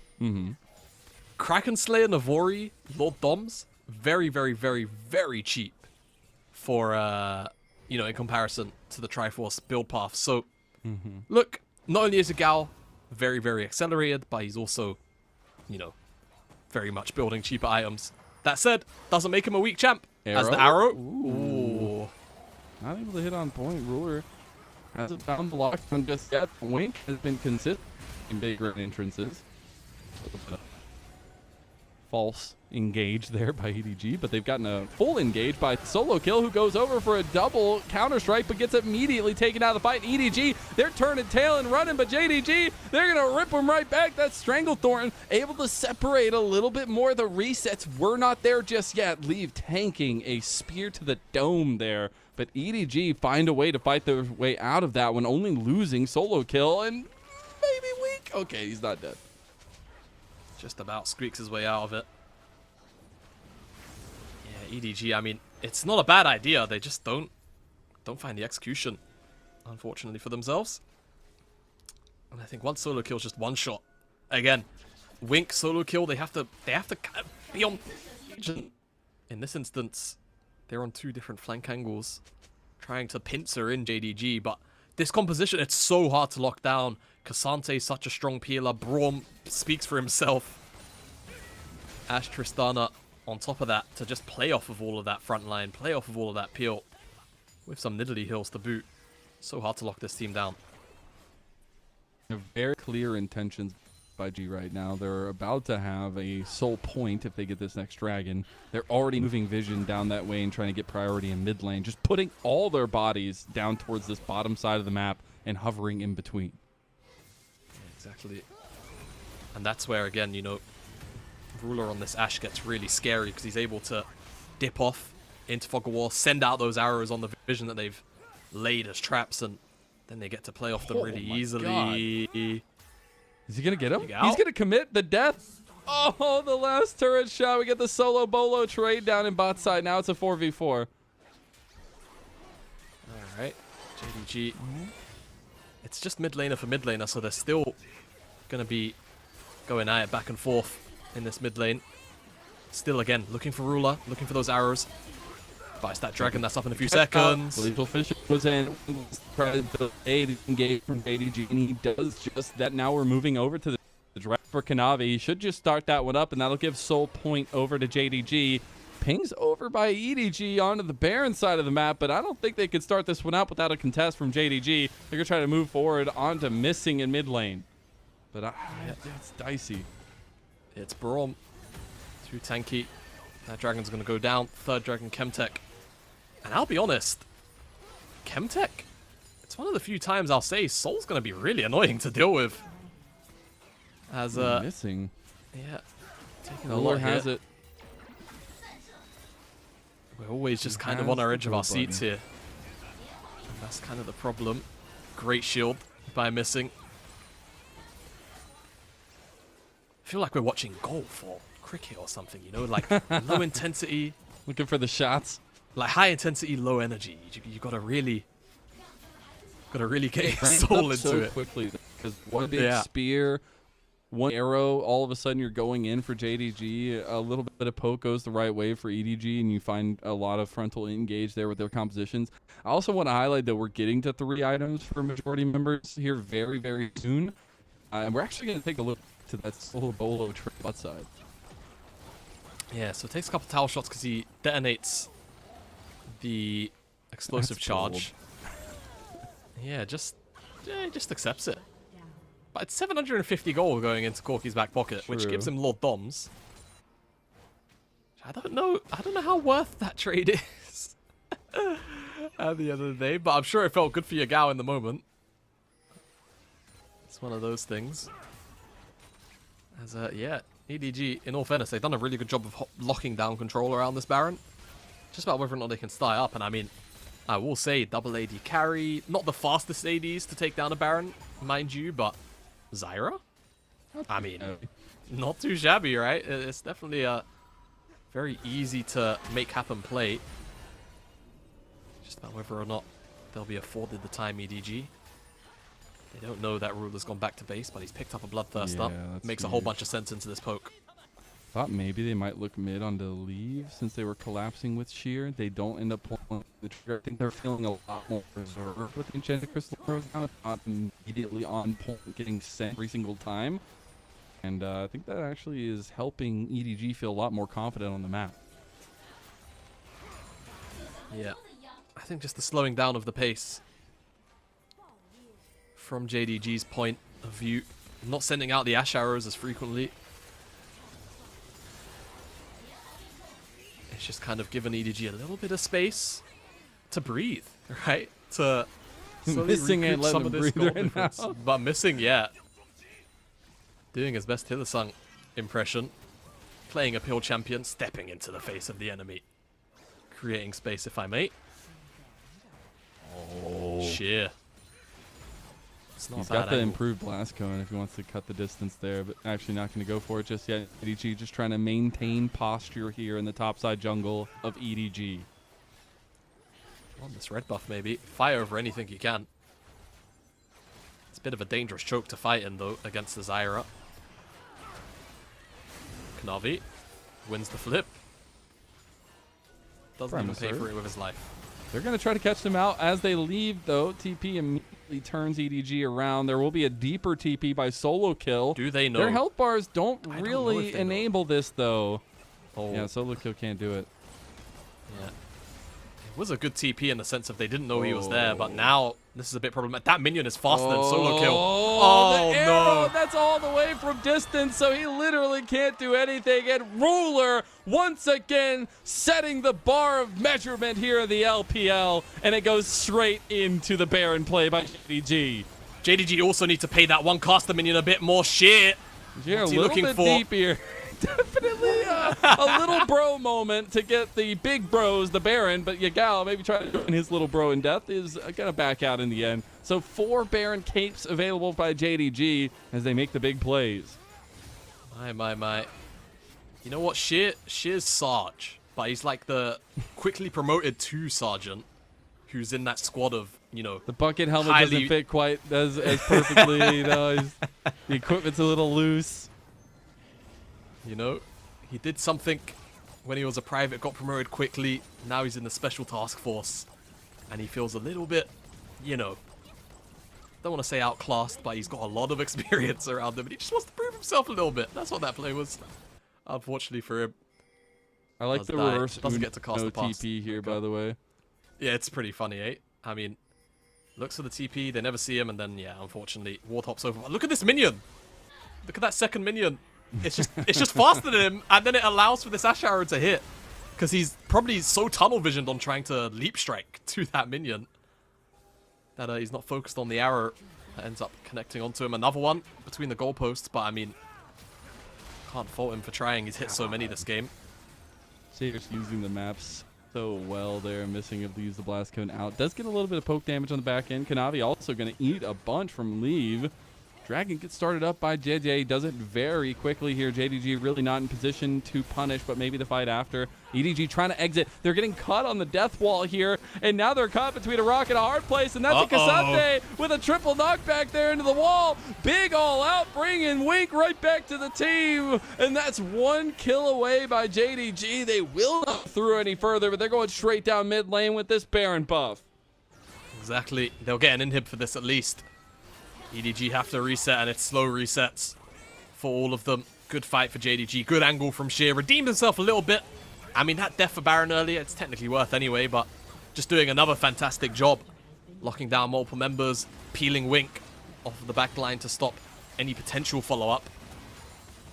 Really good stuff from the young prospect for JDG. 3-man path makeup. Would have been. JJ, of course, had the Two, Banshees. yeah. Doesn't matter. Pulls Wink out of his team. Good stuff from him. Good angle. Crying. Ash Arrow Almost has to be eats flashed away Ash from. Arrow. Yeah, that's actually really big. Crying very low, but missing the tank up a ton. That Unbreakable now. Leave needing to be the damage source here for EDG, but they haven't scaled up fast enough. They're on those 4 items, but it might not just be enough, or at least close to 4 items for the major carries here of EDG. But against top, it feels like you can't really do much as the Ezreal. Your poke does not stick, and Cryon's health bar is not sticking either. But EDG, they have one last desperate play onto Kanavi, who's out-positioned right now, going to flash right back to his team, and he is just fine. JDG themselves get a top lane inhib as well as that mid inhib, and will make it out like bandits. All right. Small daylight robbery.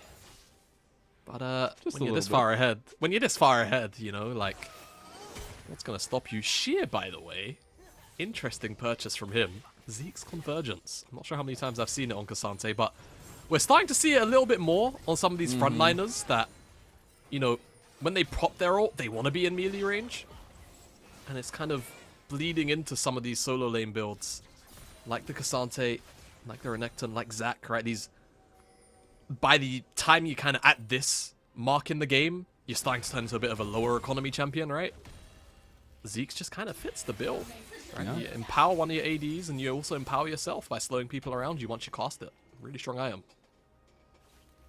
We also now double 4th items for Ruler and Yagao. The Enchanted Crystal Arrow up, and JP on tempo for a play here.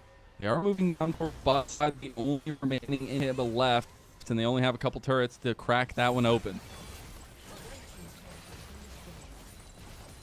Not bad. JDG just going by the books here. Ash Arrow, like you say, still up and available. No Banshees on Jia. Deep TP. TP. Is this the play? Can EDG make it happen again? A defense for memory here. They go for the double counter strike. They get it. Now Yagao is just free firing over the wall here, and JDG might have just done it, missing, blocking so much damage. Solo kill going for the play, but he gets booster shotted out of there. Now it's all Sheer moving forward. Might just trade his life for it, but look at the flank by JDG. A beautiful spear by Kanavi takes the life of JJ, and there will no be a defense from EDG. That's JDG making a mark on game number 1. And we wanted to look at Kanavi versus JJ, and Kanavi came out on top. time again. A 1-0 lead and a potential dashing of the hopes of EDG. JDG do it meticulously and leave very few moments in that game where you thought to yourself, EDG have a solid shot at coming back into it. Really well played by JDG. Very, very hard to deal with, pretty much. Yeah. Throughout a majority of that game, they played at such a huge range as well. And I can only really credit Ruler for such fantastic Ash arrows that set up.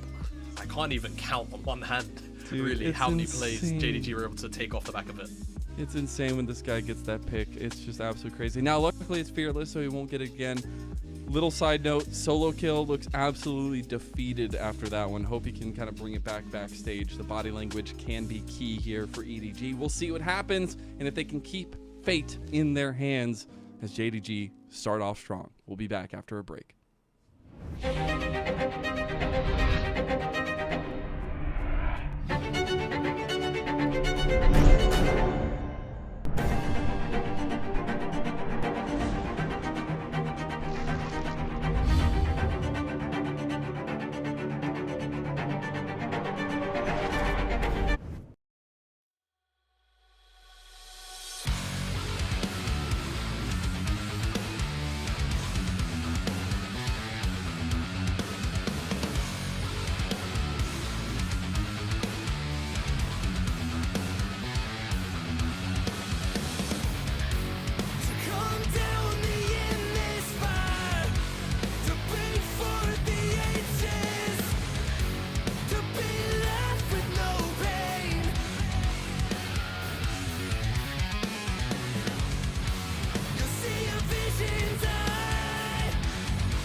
take our aim. Rain down the fire like rain.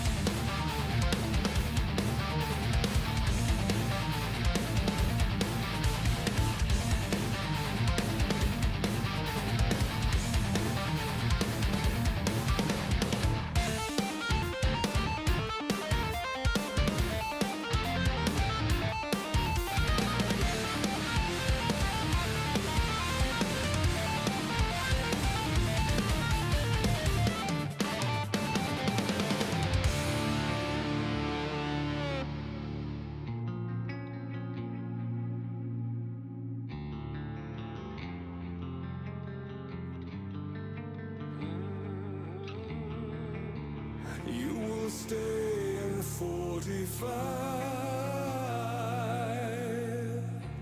You will be our silent eye.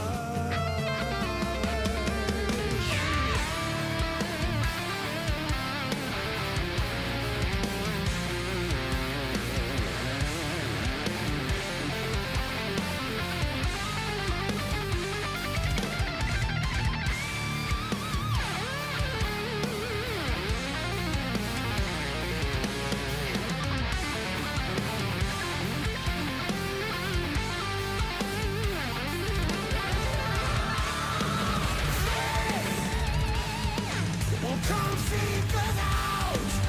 We will be there to give them reckoning.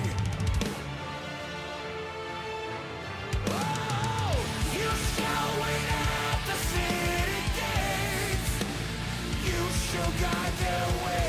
You shall hear their coming steps to your malice. For every soul they took away, we arm and take our aim. Bring down the fire like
we'll take our bombs, we'll make amends here.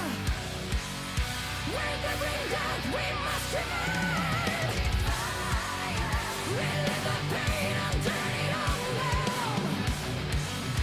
'Cause we must live up to our name.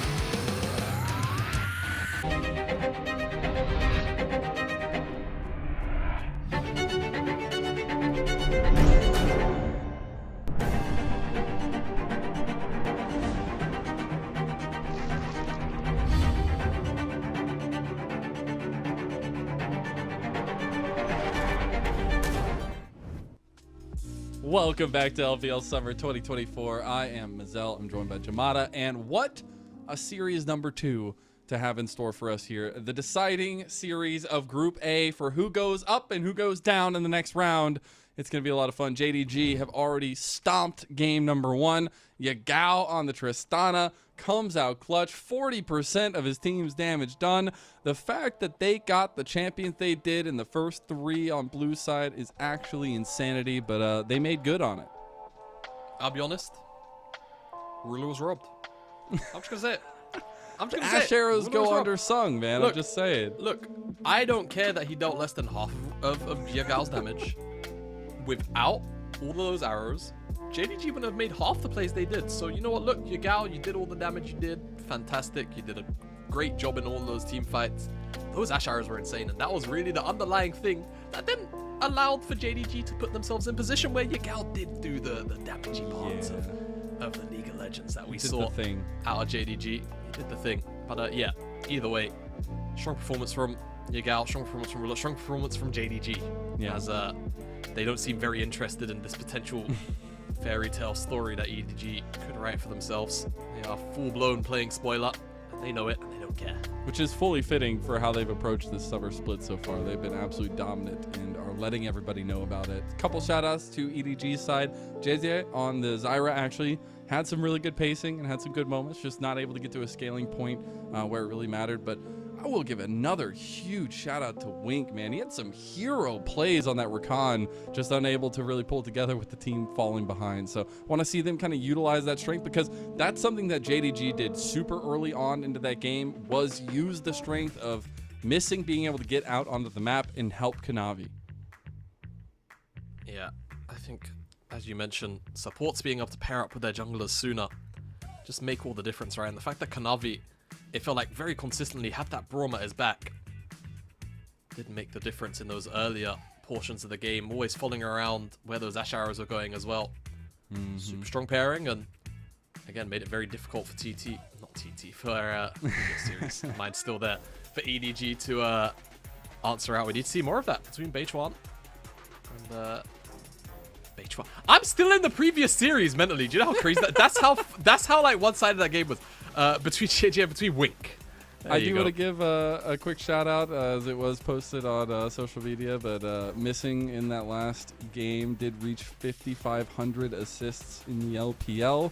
Absolutely massive, and that's why you saw a couple of those fan signs throw that out there. So congratulations to Missing, and again, he was a crucial piece to JDG that we were highlighting coming into this one. But speaking of, it's EDG on the blue side, JDG on the red side. The bans right now are the Yone, the Corki, and the LeBlanc from EDG. On JDG side, it's the Tristana, the Rumble. We'll see what the final ban is, but those bans at the bottom of your screen, those are the fearless bans, the picks that each team took last game that are no longer available to them, and the Ashe also going to join that table. Yep, so what do EDG? Well, answer required. It's Azir first pick. We'll be straying away from AD mid, and JDG will be getting their hands on Skarner, most likely. Don't see them not picking it up. About where they go from there is obviously the big question. AP junglers still more than available. ADC, support as well. We saw this a lot. R2, Leona, Nautilus, things of that nature. Very, very consistently being picked alongside the Skarner and just being picked in general on that second rotation. And then it just leaves you very open, I feel like, for that R3, right? And regardless of what EDG go here, it's going to be solo kill on this Cassante this time out. Answer out with the Alistar. Okay, cool. Well, now we could go jungle, ban away two junglers. We could match mid lane. Not feel too bad about your Gauss champion pool. I feel like the options are super wide here for JDG. Yeah. Makes it a very versatile opening. I'm wondering what they're going to save for R5 then. But I do really traditionally like Wink's Alistar. We'll see if he can kind of be the glue that holds EDG together here in their miracle run. But it is the Ezreal locked in for Ruler. And I think we all know what that means. Death for EDG in the bot lane. We'll see how Ruler plays this one, playing, of course, the Leafs champion from game 1. And Lee Sin taken away from JJ's. Okay, I wonder if they're also going to take the Viego away, or if it's going to be something kind of more playmaking, facilitative, like a Xin Zhao, kind of scales a bit better into the team fights. It's not something we see super frequently, but with this Azir locked in the mid lane, it's more likely to come out comparatively to those AP junglers, of course, where EDG have their focus with that Zyra ban. Any AP jungler really could very easily be removed away as Leave. We'll see that Zeri taken off the board as well. And if you're maybe wondering what I was foreshadowing to, it is literally the most played champion in his entire very lengthy career of all time for Ruler, and by far, by almost 40 plays. So the guy is mean in business here, and I think that's been the JDG mantra so far. We also get the couple AP jungle bans EDG wanted to slink in there, as well as the Karthus. wonder if they're still going to land on an AP champion. I think if they lock in Kanavi's champion in fit 5 and go Yagao, Jace here, the answer is almost certainly yes. So, options for AD being called through. Kai'Sa's not bad. Offers you a bit of a poke option as well to try and match that of Jace and Ezreal. Obviously, the 1-to-1 matchup with Ezreal was very, very good in the early game. Scales well. I like this from EDG. Let's see where they decide to go for jungle. As they tried to bait us with that last second Aphelios switch, but it will be that Kai'Sa. Wukong, yeah, I think that fits the bill, really, for what JDG are looking for. And it's also particularly good into Ezreal. Just because if you're able to close the gap onto Ezreal without using that W, then you can just use your W again, use a flash, right? It's very, very good at locking down Ezreal specifically. Now Kanavi. Lilia? Yeah, Lilia. Not surprised. Does give a lot of Merc Trade value, but honestly, you don't really care. Poke with Lilia Sleep on top of that. We saw some of that potency come out from FPX in their second game to close out against TT. We're going to see JDG pilot a very similar feeling composition here in this game number 2 of their series. I really like Kanavi's Lilia.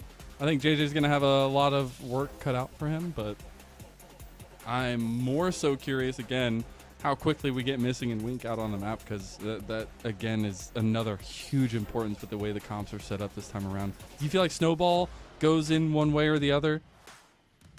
I will say I feel like the early game, there's a lot more JDG have to play around. In terms of, the bottom side of the map. Mid lane matchup, I feel like they should be able to secure Prio.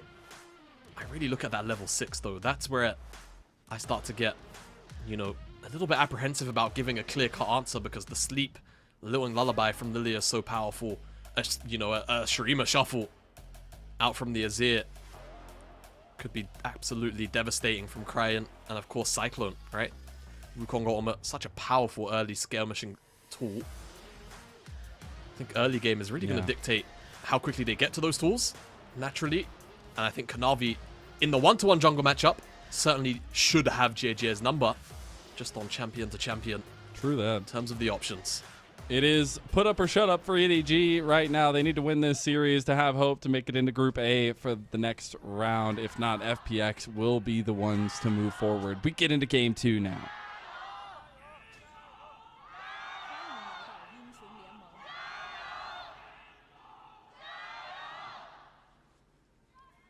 Again, I'm more enthused by the fan shouting Jingdon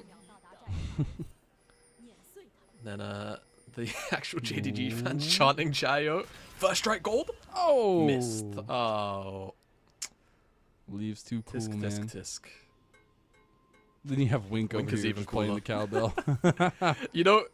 This just very much reminded me, and anyone watching who's gone to an international had the privilege of being able to. There's always that one fan that goes to every international dressed as as a cow with a cowbell, and he does the Alistar thing every single time without fail. Absolute legend. What's going on here? They're looking for a late invade, and I mean, this is the thing with Kanavi on this Lilia. Got vision. You can pick up the Raptors very, very cleanly. Sheer's just looking for information. Jie is going to be on a ward, so they know that they're raptoring for raptoring. Pretty much just one for one trade. How long they go about this ruse is really the question. Whether or not they want to keep the map fully split. Because Kanavi can very quickly, as Senefle is going to go wide, can very quickly transition through the mid lane up to JJ and cut him off with the movement speed. But they're happy to just take the exchange. Red buff for red buff, Raptors for Raptors. Probably 3 camps in general. Yeah. And that just leaves Leave and Wink on a bit of an island here in this 2v2, which is realistically a 3v2. I think the vision actually is super important for how this early game goes, especially from last game too. We're going to get the early engage here so far. Ruler able to get a decent amount of damage onto Leave with the trades. The health trade definitely in favor of JDG now, and they'll push up so that they make sure to get level 2 here.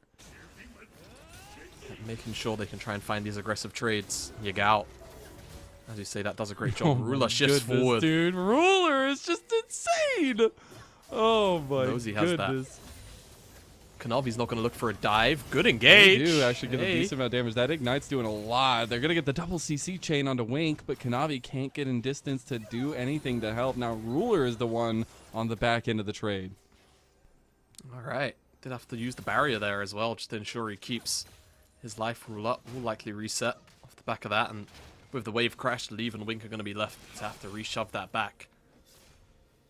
But as to be expected from this map split, Kanavi was present at the play, but couldn't quite force anything detrimental out of EDG.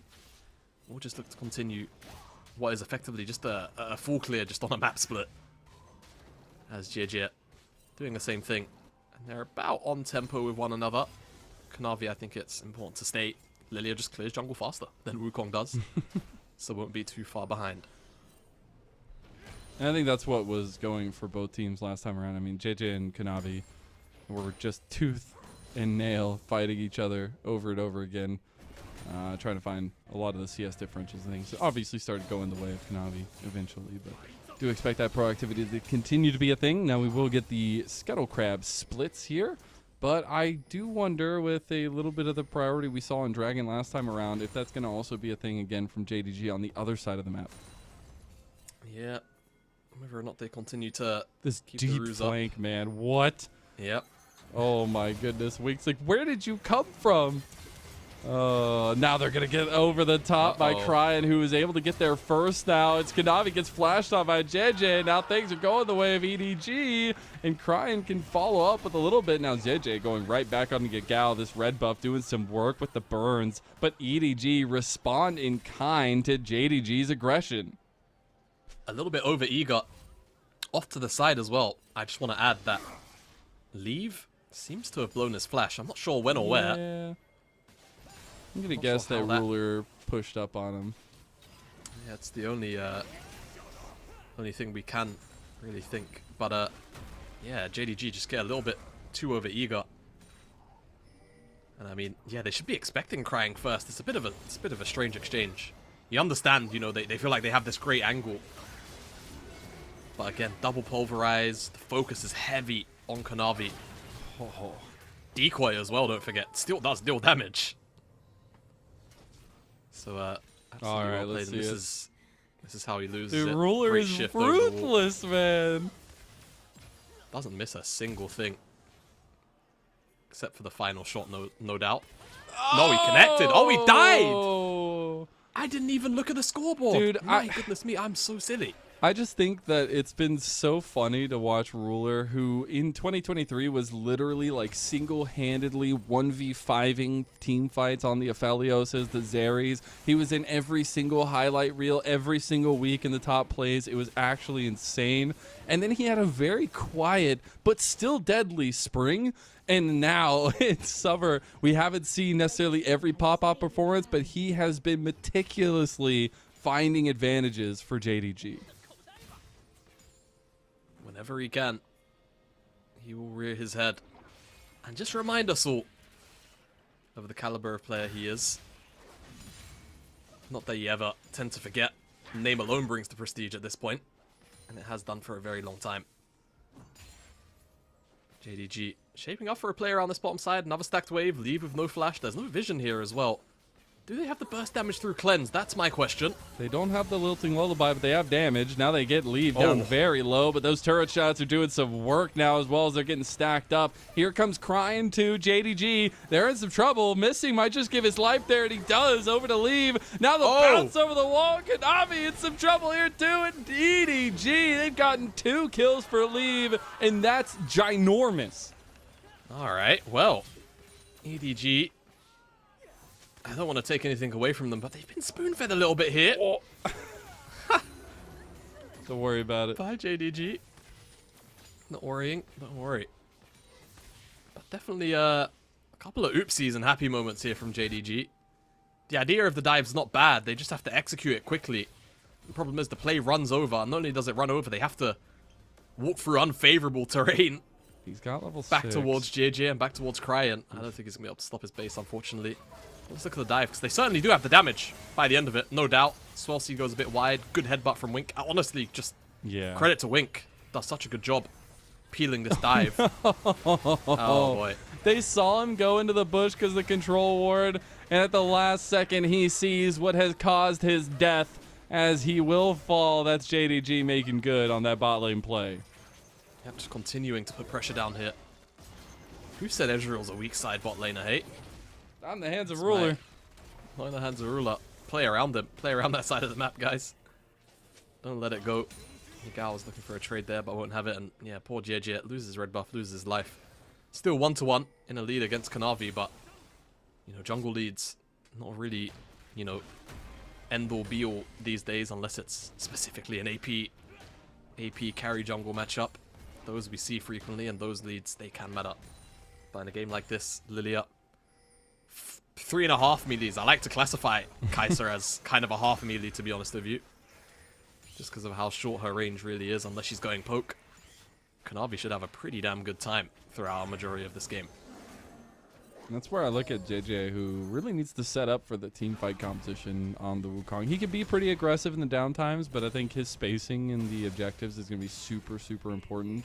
Now, EDG have already gotten 3 grubs. They will have an opportunity to get Grubageddon if they can get a little bit of priority through mid and maybe push up that way, but the timing is going to be a little bit awkward. Okay.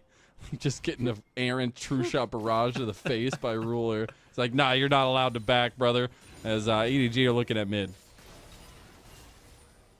Always have to be on your toes. You're locked in this cage with me. Get back down here. Or island. I don't know. I guess that's what bot lane turns into when we see what these supports do. Yep. And you know, you did request that we see Wink and JJ, you know, link up a bit more, and Kanavi and Missing continue to do the same thing. A lot of this early game has been about that. Right? It has been about that link up. Specifically, obviously, around the bottom side of the map. Not just because of geography, but just because that's where JDG have attempted to make most of their plays. It's been EDG responding. And so far, EDG, they've held strong. They've held pretty strong. Gold leads only really 500, right? It's close to negligible. It's about where these incremental leads actually lead to in terms of first IM completions. And what they can actually provide for these respective teams. Look at this move, though. Ruler has already come up towards top side here. We also have Missing moving up here, so maybe JDG putting a little bit more onus on the grubs. They don't want to give over that long-term objective to EDG, but Kanavi will be spotted out in his clear up towards that objective there. JJ trying to put a wrench into the works. Knows he's got backup as well. Kanavi's like, all right, guys, all right, I'm good. All right. You can have it. You can have it. He was trying to be cheeky. He was like, maybe I can go over the blast cone, you know, Q smite, get out. We'll lose those 2 jungle camps. Grubs are up. Lydia takes them quickly. Felt more like EDG read this map as JDG will get grubs because of this lane assignment. Let's go and cross map. And Kanavi was like, I want these camps before I go and get grubs, guys. Hope you don't mind. But in the end, EDG do come out on top in that exchange. They'll also get the dragon. And in all fairness, it's probably a little bit better for EDG than they're anticipating. Because they probably would have thought JDG get the grubs earlier and then come and contest this dragon. But because of the way the timing shakes out, now they just kind of do get the dragon for free. Yeah. Might lose some plates on the top side. That'll now be the difference in the exchange. I do wonder how committed solo kill will be to a tower defense. Were an aggressive play to come out, but an aggressive play isn't coming out from JDG. They just want the resets again. Lane assignments to come through, and that's where I'm curious. Are they going to send Ruler mid now, let Yagao side lane, or are they going to keep mid and AD and AD? It seems like that'll be the case as everyone comes back out to the map. Getting close to first items for everybody. You did get that opportunity for Yagao. And I think that in particular, when you look at the way these compositions are set out, if we've had these trades early, I think the teams are going to cool their jets a lot and wait for the big objectives to have these fights. Because it does feel like both teams have really good entrances into 5-on-5s in different ways. Exactly. I really want to see these 5v5s play out. I think because EDG have a much closer to, you know, traditional 2023 comp. Actually, a comp you would really think about JDG from last year, utilizing, to be honest with you. As JJ gonna get aggressive here onto Sheer. Does have that armor shred there. Solo Kill's trying to get the distance here. Wink's coming around too. All out, all in on a Sheer. He's still Scorpion Man, but he'll be carved up leg after leg, and Solo Kill gets it. Yep, Solo Kill. Not quite one, but he will get the kill credit. Couple of plates on the backside, not bad. JJ and Solo Kill will share this, and actually no one from JDG's here. This could be the whole tower. Maybe not on this wave, but on the next one. If they want it. That's really the big question, because there's no objective on the map, so they don't actually have to reset, you know. JJ is taking it by himself now. Sheer will TP back, no doubt.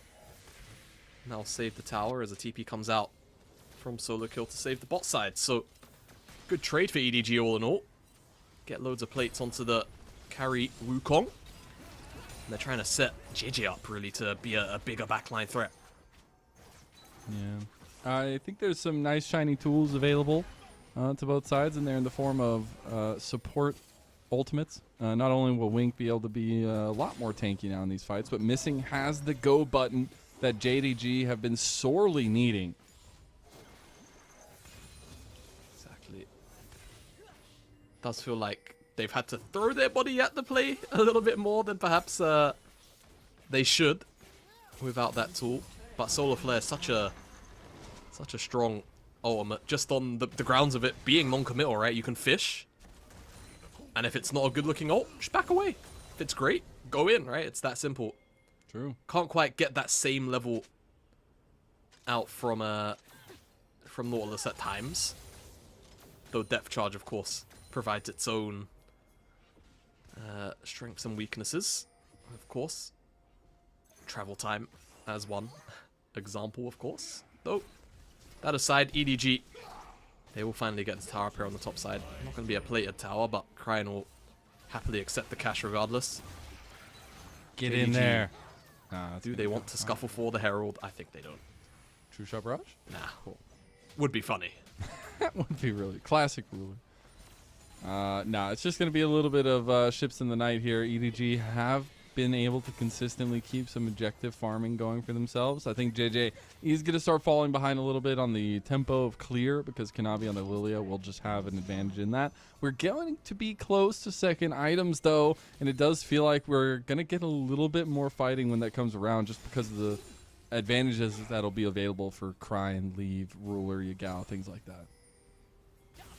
Exactly. I want to see EDG try and make a bit more of an aggressive play. Maybe around this dragon in a minute's time, sure. But I mean, one without an objective, really. Though they are likely just waiting for the scaling options. The problem is, of course, the reason why I request the urgency, Yagao and Ruler are on tier champions. Hell, even Shear's got on tier. True. Alright, so once those items come online, they're going to be a lot stronger than they are right now. Especially the Muramana champions. Here's the teleport out from Yagao. Interesting. So He's like, I'm coming, little bro. Oh. Well, that's the Impale goes wide. They're still up here. They'll try to take the outer tower, so that will make something out of nothing. definitely better than nothing. Herald dropped on the bot side, though. And look at this positioning from JDG, because they're not actually there to defend that tier 2, so that should go down for EDG. You get another one, maybe. Exchange. And they're not going to get tier 1 either, so EDG are actually running JDG around the map a little bit here. And this is all before Dragon spawns, no less, so... not Right bad before it exchange at all. spawns. Yeah. Kanavi's still on top side, too. Hey, they want this tier 2, they really want to trade out for it. But now a Get the defensive TP. TP from Cryan is going to shut that down. And they've already Excellent started up stuff. the dragon as well. EDG playing well around the map against JDG, who have been known to just stranglehold their opponents this split. Well, I say excellent stuff. Only thing, that finishing touch, they didn't actually have enough people to burst that dragon They down, didn't, so... yeah. They will now. That teleport coming down to defend that top side, they do give up the dragon. But in all fairness, I think for EDG, that's better. That's better in the immediate future. 600 gold shared between Lilia and Jace. 700, actually. You don't really want that, do you? 300 apiece. It's like they get a kill each. So you go give that dragon up, take that teleport. Chemtech Soul. Oh, Dragon's not the Yagao. worst. Yagao, though. He's falling Yagao for is the very bait. good.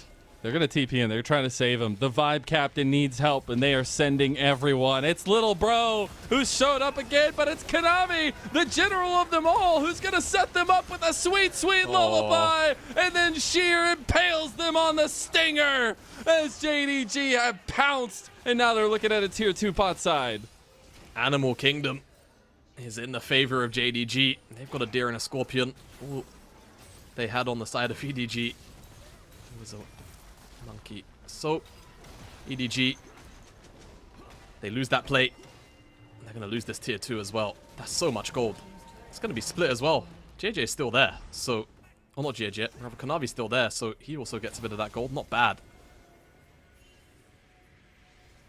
I mean, chase down just excellent. Not much to really say. I think he hits both this cute double sleep, technically triple if you want to count the decoy. Smile, flash impale. It's just such a nice combo. No counterplay really. Kanavi sweeps that last kill. Feels pretty damn good about it.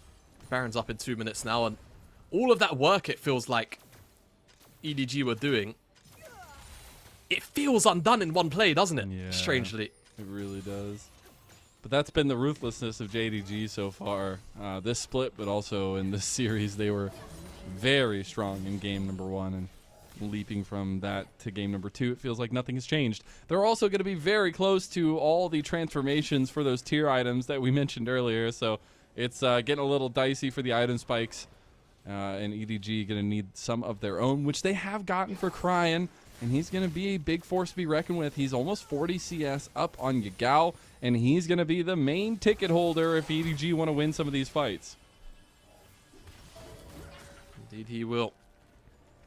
I'm going to have to wait for other members to come online too, but that is your main go-in for EDG if they're to have any opportunity to outmaneuver JDG here. Yeah, that's what I was getting to. They need the opportunity first, though. Yagao is gonna have a... Yeah. Lee Yep. gets a massive chunk of gold off taking down Yagao. Well, hey, Yagao got 700 gold. It's now about how EDG actually used this space, because Baron is up. They have an Azir and a Kai'Sa, 2 items. Well, Baron's up in 10 seconds. Sorry. I can count, I promise. But obviously Yagao's dead for longer than that. Has TP, yes. How fast can they murder the big purple worm? They're going to murder it pretty fast. I mean, they have a lot of sustained damage from Cry, and here comes Kanavi. He's already gotten the steal once against JJ. JJ needs to right those wrongs. The True Shot Barrage, the TP coming in. EDG want to fight here, but JJ goes for the Baron. They do end up securing it. Wink giving his life. Oh, they ended up getting solo kill with the fadeaway, and they're going to clean Crying up as well. Everyone's just running for the hills here from EDG. And Sheer can't chase down the remaining members, so 2 Baron buffs make it out alive for EDG, but JDG have wrestled complete control of Summoner's Rift. What an excellent job from JDG just to clean up some of those kills. Good defensive play from a couple of the members of EDG just to ensure that not everyone dies, and they take the Baron off the map. That's really crucial because it means JDG can't get Baron for the next couple of minutes. And that really alleviates some of the pressure that JDG was certainly starting to put down just on the context of the game state itself. So now you look towards that next dragon. JDG will likely look to take that one away if they can help it. Giving up 2 would definitely... They might give it. Yeah. Giving up 2 wouldn't feel bad, but I think they'd prefer to be 1 away from Soul. Kanavi won't get that blue buff. Will be stolen away, so EDG doing what they can in these small little windows to get what they can. 30 seconds till Dragon. Teleport's coming down from both top laners. A little early, but I like it. Yeah, just want the presence. Don't mind it. Leave has been hunting Ruler this entire time. He was like threatening a step up there in mid lane too, but now we're moving into the Dragon Pit because it's up and ready to go. Let's see what they can do. JDG. We've been waiting for another big fight for a while from them. EDG, this is the closest to even that they'll find themselves for a little while. But the poke is starting to come through. That might have connected as well. I think it did onto Leave. It did. They're going to He's chunked regroup out towards as well. the southern part of this Dragon Pit here. You got to be a little careful of some of the poke coming through, but JJ getting a big combo with the Cyclone or Wink getting an engage is massive. EDG have a lot of follow-up, and Wink hasn't been spotted, now will be. The engage, though, comes over the wall onto Ruler. They can't get him, though, and now they've overextended. Kanavi found the backline here, and he's gone golden. An impale on the 2 members, and JDG, you blink, and all of a sudden EDG are gone, and their hopes are gone, too. They needed the win. They needed to take down Goliath. head's been cut clean off. Indeed it has. EDG lose 4 members, and they don't even find a kill back. Just such a clean fight from JDG. Everything goes right. Everyone's in the right position. Kanavi as well is your man. And I'm wondering what stopped the dive in from Leave, because I could have sworn he tried to Killer Instinct onto Ruler on the backline. Wink's engage was actually pretty solid. All things considered about the angle and being found out. But now, forget that. JDG are onto 1 inhibitor in the mid lane. They won't quite get that second one down in the bottom side of the map, but lasting damage inflicted on the EDG base. And now they have to wait another few minutes until there's actually something active to fight over. I'm going to keep my eyes on Leave. He just gets zoned out. Oh! Yeah. No! He gets stopped mid-Killer Instinct. He gets stopped mid-Killer Instinct. By sheer... it's a coincidence, I'm sure, but an unfortunate one. Regardless. That's so crazy. Fly swatted out of the sky. So unfortunate for Leave.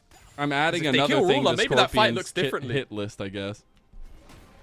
Flies, yeah. Flies. No, it's just incredible plays from JDG to cleanly take that one out. They also got Soul Point there. You are now on 3 items for Kanavi on the Lilia. He's had a huge farm lead the entire game, and it's feeling like those lights are getting a little dim now for EDG to make it into that Group A of the next round. Really have denied the opportunity. Got the That's how Yagao flash. lost his flash. Yeah. Not bad at all. But what can they do to really abuse that fact in the next couple of minutes? Ruler's down a flash as well, halfway off cooldown. But by the time the Baron's back up, realistically that flash shouldn't have much left on its cooldown at all. So EDG, there's a small window where they can look for something here onto this Ezreal, but Ruler's always going to have members in his back pocket. So difficult to really kill this Ezreal. Maybe looking for bot inhib before Baron spawns up. Maybe just looking for a play in general. They're just going to full commit on a solo kill. Not going to end up finding it. They do still have the Lilting Lullaby available to them, but they just need one fell swoop to win the game. And EDG, they're holding on by a thread's length here. There is another Baron coming up in about 45 seconds. JDG will be looking for that objective, so they'll buy a lot of time. They want that. They want that Baron to end. I think JDG have had enough of being in this game. Frankly, bit of an oopsie to give over that first Baron. Wink. Still looking very Ruler aggressively. does so much damage now on 3 items. Yeah.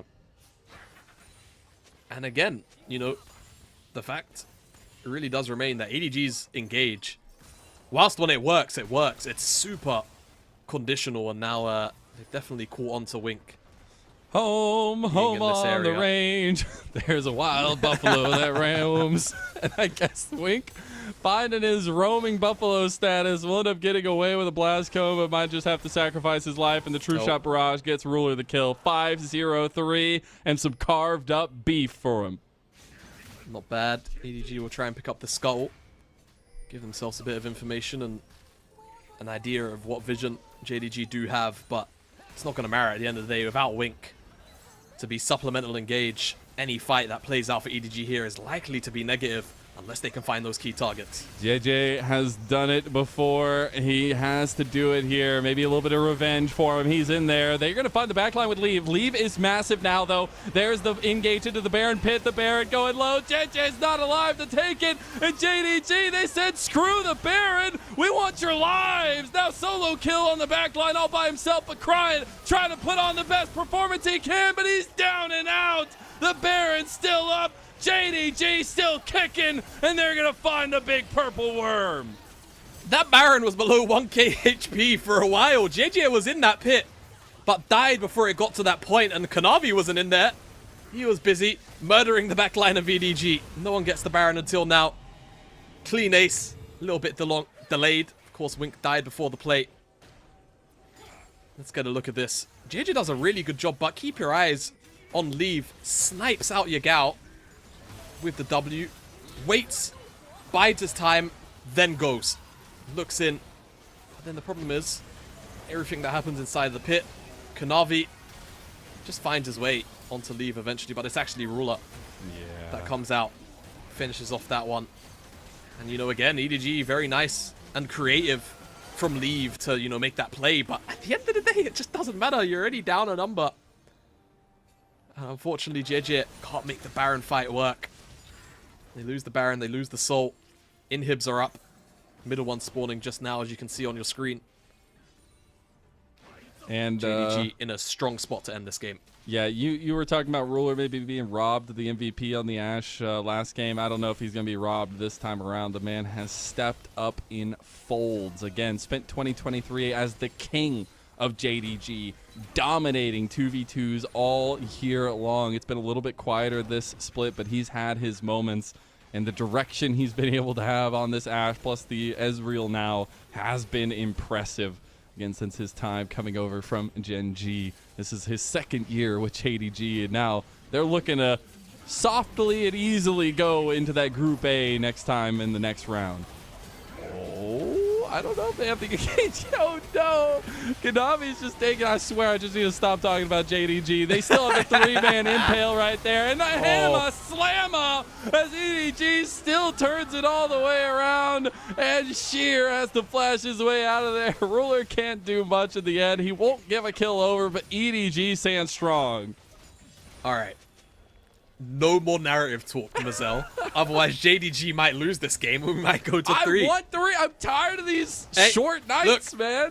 I agree. I like spending time with you too, buddy. But, dude, they were bold for this one. I'm just going to say that right now. Yeah, knockback. I mean, honestly, Kanavi probably... I mean, you know, hindsight's 2020. You get knocked back. You're briefly stunned. I don't know if he was 100% chain CC'd. Maybe flash in? Keep it a bit of a quick Q into R, press Sonia's? Who knows? Either way, very hard. Probably couldn't have anyway.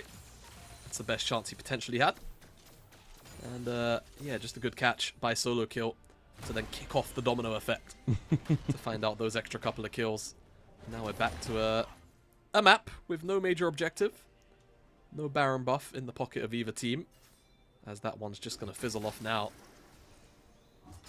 And yeah, JDG need to just continue to suffocate EDG out when they can. They really want that bot inhib. Yeah, they do. We did get Shojins there for Ruler, as well as 4th item for Leave as well. So I'm glad that Leave, who has been in and out for EDG, back and forth, Leave and left, back again. I wonder if he's going to actually have what it takes to be able to take down this backline, because if he can find a big killer instinct and not be shut down in the middle of it, it actually can make EDG have an entrance into the fights. Yeah, it's definitely very... It's hard. But it's a possibility. It is hard. Exactly. His entrance in is going to be critical to whether or not Ruler or Yagao end up dying, because Leave is at a point where he can just 1v1 them. But he has to be able to find the angle. Yeah, it's just also hard because we set up how much pressure there is on EDG's side for this series. They really needed to find a win and win the series to make it into Group A of the next round. They were so close right after such a tumultuous start to summer for them. It would have been such a breath of fresh air to be able to make it to that Group A. They still have a chance that they can fight their way out of this one, but it's looking dim and dark. But it has been a series where they've not given it easily to JDG time and time again. Yeah, nope, they've gone toe-to-toe throughout a lot of this series. It's just JDG have done the very JDG thing. And if you're wondering what that thing is, I'm leaving these dramatic pauses because there's nothing going on the screen. It's very simple. It's be even for, like, you know, 10, 15, maybe even 20 minutes sometimes. And then they just out-team fight you. It's what made JDG such a threatening team last year. And on some instances, they would fall several thousand gold behind, but their ability to just identify what team win cons were on a moment-by-moment basis inside of those team fights is what made them such a strong and terrifying team. And what still makes them a terrifying team, especially when they're on form. And it feels like this is one of those games where, whilst, yes, they haven't necessarily closed out as perhaps as quickly as you would think they would, given how dominant they've been across the map. EDG have been stripped of options throughout many portions of this game in terms of actually finding a retort. They're looking for a team fight now. Elder in about a minute. They wanted to get a little bit of presence out on the map. There's another Baron coming up in 20 seconds just about. EDG going to move over to try to take down some of the vision that JDG has already put out, but it's going to be difficult because instant engages are where JDG are looking for the picks. They want to fish with Missing's ultimate. If they could look ideally for leave, try and get his flash or his cleanse, then they can look for a fight again.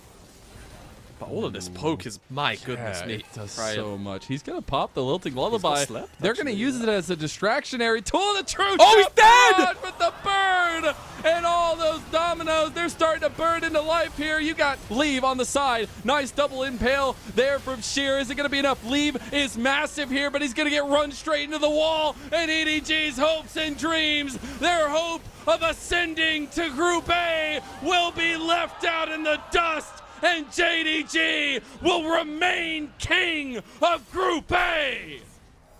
The only other team to go 6-0 is Top Esports. They're saying that mantra here. Closing out against the EDG, relegating them to Group B.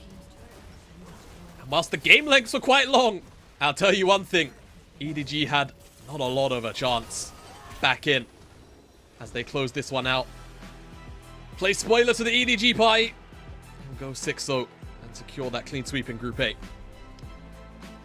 Again, props to all 10 players. I know it was a 2-0, but God, EDG tried, and they fought their heart out. JJ versus Kanavi is always a treat, but JDG are on a rampage here in summer. It has been a revenge arc to dream of, and that spring split hurt them bad. Now, they're looking like one of the top dogs in Group A of that next round, and there's going to be a rumble for that top spot there. So many good teams from other groups to reunite, and I know the growth they've shown this split, and especially the flexibility with Sheer and Flandre, is going to be huge for them.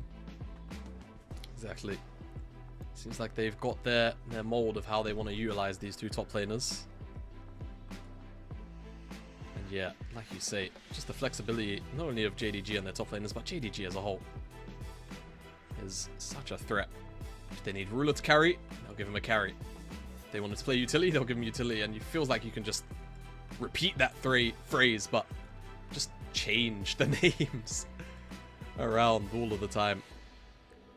Such a scary, scary team JDG are, and they're going to move into Group 8 in this next phase of the LPL. Just as scary. And FPX fans, rejoice, be happy. Yeah. We prayed on the downfall of EDG and it came true, but I do want to take a little bit of a look at EDG, what worked for them and what we can look forward to them going into that Group B, because again, Group B is a tussle for your life in summer to try to make it to that later stage tournament. And I think that with a couple of things that we saw from Wink and JJ, that is exactly where they excel. I agree. I mean, I feel like EDG, they don't... I feel like, you know, we mentioned it with FPX, where they, or rather with TT, where they obviously go into Group B, and they did. I feel like this EDG lineup, whilst in Group B, should feel pretty confident about, you know, making it through to playoffs after the next phase, right? Leave is still performing exceptionally well on an individual level. Was he gapped by Ruler today? Yes. Is that really something to be ashamed of? Absolutely bloody not. Like, let's be real. Yeah, and like you say, I think JJ still, you know, performing on a level which is gonna supplement the rest of his team, right? To at the very least try and have these pop-off moments. I do wonder whether or not the identity is gonna change of this lineup, in the sense of who ends up maybe playing slightly different roles, or are they just gonna kind of stick to this very defined Leave is the carry, Cryan is playing all of the meta stuff, and, you know, they don't really allow JJ to sort of dip his toes frequently into the AP tools. It's like, keep him on Wukong, keep him on Lee Sin, keep him on these sort of, you know, previous split champions as opposed to what we're seeing from all these other teams now. And that's what I find interesting. You're also not seeing that utility as much played through bot side. They played Senna the one time, right? And I think that's also a question mark to EDG if that style is going to be proficient as we move forward, because I feel like if you can hone that, it can be strong. But we've seen so much strength from the AP junglers and things like that. So maybe that style does adapt. But you look at the journey there, a 2-0 by JDG this last game. Pretty strong performance, I'd say, from Ruler on that Ezreal. Should be back-to-back MVPs though, Mazel. I don't know what to tell you. Like, you know, like, I can be happy that he dealt the most damage and had a pop-up performance individually on that damage scale sense of things.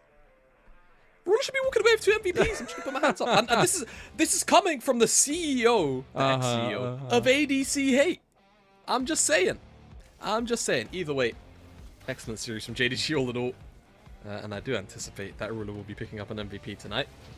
Just wouldn't be for the first game, which is a bit of a surprise. This was pretty far into such a far in, yeah, I was gonna say such a far in highlight, but such a good one. Flash Impale locks them in place. Just really good from Kanavi. Everything just fooled in place. I gotta call into question some of the drafting priorities here, but we've seen some of the teams play through, like letting through some really big drafts. I feel like we've seen tonight from both series. Yeah, I mean, I think it was very interesting to shift away from these AD mids, go back to something a little bit more classic like the Azir for crying, but, you know, again, it's not something they're particularly averse to. They've been playing a lot more Hui than a lot of other teams as well. Like, it's just, their priority mix has definitely not been as high on, you know, the Tristana, the Corki, in comparison to those other picks. They're willing to let them go through. And it's one of those games where I feel like playing on that page, you have to be very efficient at it, right? And the unfortunate fact is, you're playing into JDG. They were playing that style for 3 splits. This was the play from Leave, which obviously, you know, you start to wonder, all right, maybe Leave can put in a bit of a shift and put in some solo carry work, but, you know, again, just very, very rough to really close it out when the rest of your team is just getting mauled by JDG.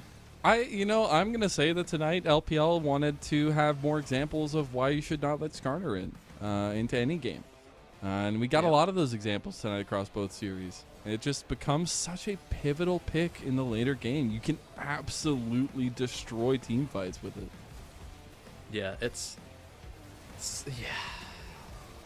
I pray that they nerf this champ out of the meta. That's all I can say. I'm not going to give you real analysis. I'm just going to give you pure emotions. This champion, pure emotions. It's broken.